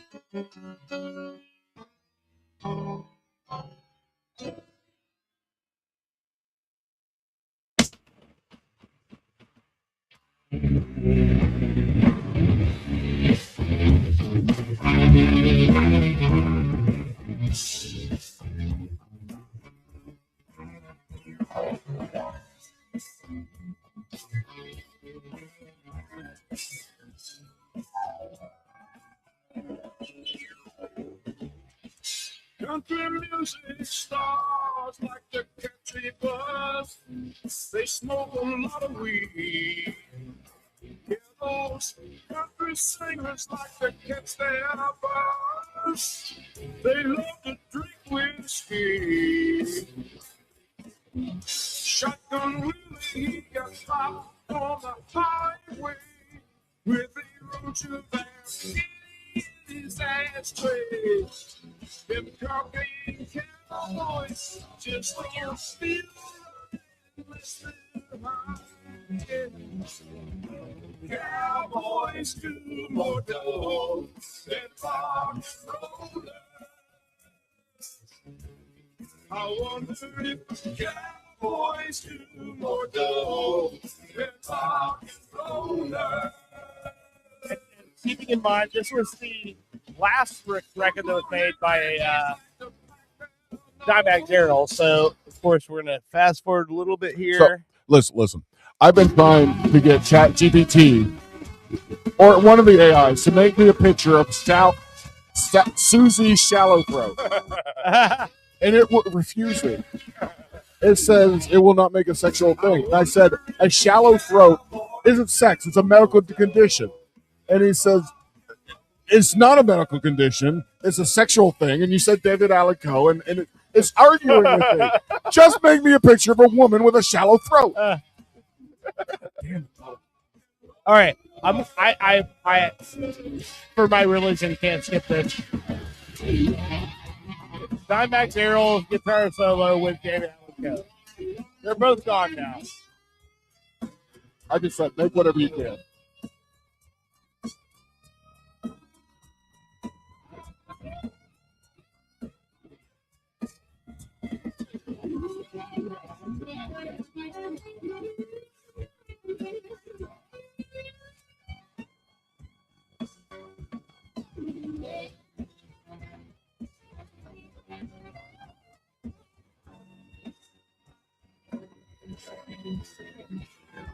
There we go.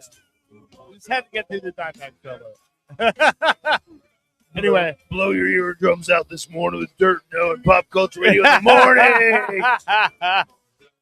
No, that shit goes hard. It's very interesting career and story this whole guy had. I mean, like I said, you know, lot to be lot of undesirables. You know, when it comes to him as a character, as a person, but you know, anyway, songwriter, wrote a lot of cool shit, a lot of stuff that a lot of people will be listening to forever. So there we go.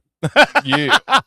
Yeah, I'm breaking up with ChatGPT. Screw you. Owen's mad because he can't get a picture of a person that doesn't No. exist. Yeah, exactly. He keeps asking me all this realistic, you know. I think I can probably. I mean, you want to text somebody that's got a shallow throat? No, that's all right. I was going to say, if you need a picture of someone with a shallow throat that bad, I'm sure I can find one. I just want to, like Susie anybody Shallow. who's been me. Oh. No. And it's Mother's Day. Well, it's not Mother's Day, but it's a Mother's Day show, honey. Thank you for birthing our children. I'm getting Thank in you trouble for when I having get a home. deep throat. I just know it's going to be a week and a half of me paying for something that I don't know exactly. But I apologize now. I'll babysit. I might be moving in. I'm good at taking care of dogs that are on their way out. And old ladies. Yeah. Pretty much anything old, send it my way. All right. Are we ready to wrap this up? Yeah, let's do it. I'm thinking about Taco Bell, so. All right. Play something. Get us out of here so that I can. Oh, it's telling me I tried to search for something. Yeah, there we go. All right. Listen, you're listening to Pop Culture Radio. You probably already know that. If you've gotten to this point, if we've gotten to this point in the show, what's wrong with you? You already know what you're listening to, and you have no fucking excuse. I am Dirt McCoy. That is Owen, Britt, and Bushy here. I'm stalling because I'm looking for the right song to fucking play. Okay. And you know what? Fuck it. We all need. Oh, What are you want? you You got one? Nope. Nope. Nope. No? I didn't mean to do that one. You don't want to do that? No. Hold on. How about this one? Nope. No. No. Hold on. You What got about one the, you what want to about play? the acoustic version? Oh, do you want? I mean, I've cried plenty today, so I'll do that. Sure. Okay, I'll do it. Fuck it, man. Give it. I mean, we don't have to Do it listen. live. We can get up and leave, right? yeah. Yeah. I'm going to because Taco Bell. When I get up and leave, it's because of Taco Bell. I think it's this one. All right. This is that sappy song I played earlier, only stripped Slower. down. The stripped down acoustic version. Stripped down naked. And in the feel free to- raw fucking feels. Feel free not to like actually listen to this. You want me to stop it? You No. Yep, Oh, yeah, yeah. No. As soon as I heard it, I'm like, I know where this Cut is it, going. cut Yeah. it. No, I'm just kidding. No, we don't have to listen. No, No, play play it. Play it. See the 8-year-old me sitting You listen to Pop Culture, and we will see you again next week. in a room that belonged to my dad. A little life in turmoil. Pop Culture Radio has been a weird Florida production. Like and subscribe on your favorite platform. I wanted to keep my dog so bad. Sure enough, I was dismissed. What's a life without risk? One that this fatherless child now has. Blood doesn't make a mother. Love came from another. You were absent all throughout my past. Blood don't make a mother. I learned that the hard way. You left me in the silence. Yeah, you walked away. I was just a kid, trying not to break. Now I see the truth in every choice you made. Blood don't make a mother. Love you gave away.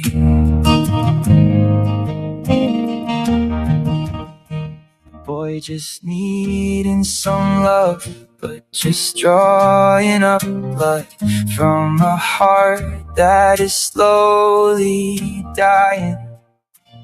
I would think of what could be, found out you replaced me. That boy will now stop his damn crying. Blood don't make a mother, I learned that the hard way. You left me in the silence, yeah, you walked away. I was just a kid, trying not to break. Now I see the truth in every choice you made. Blood don't make a mother, it's love you gave away.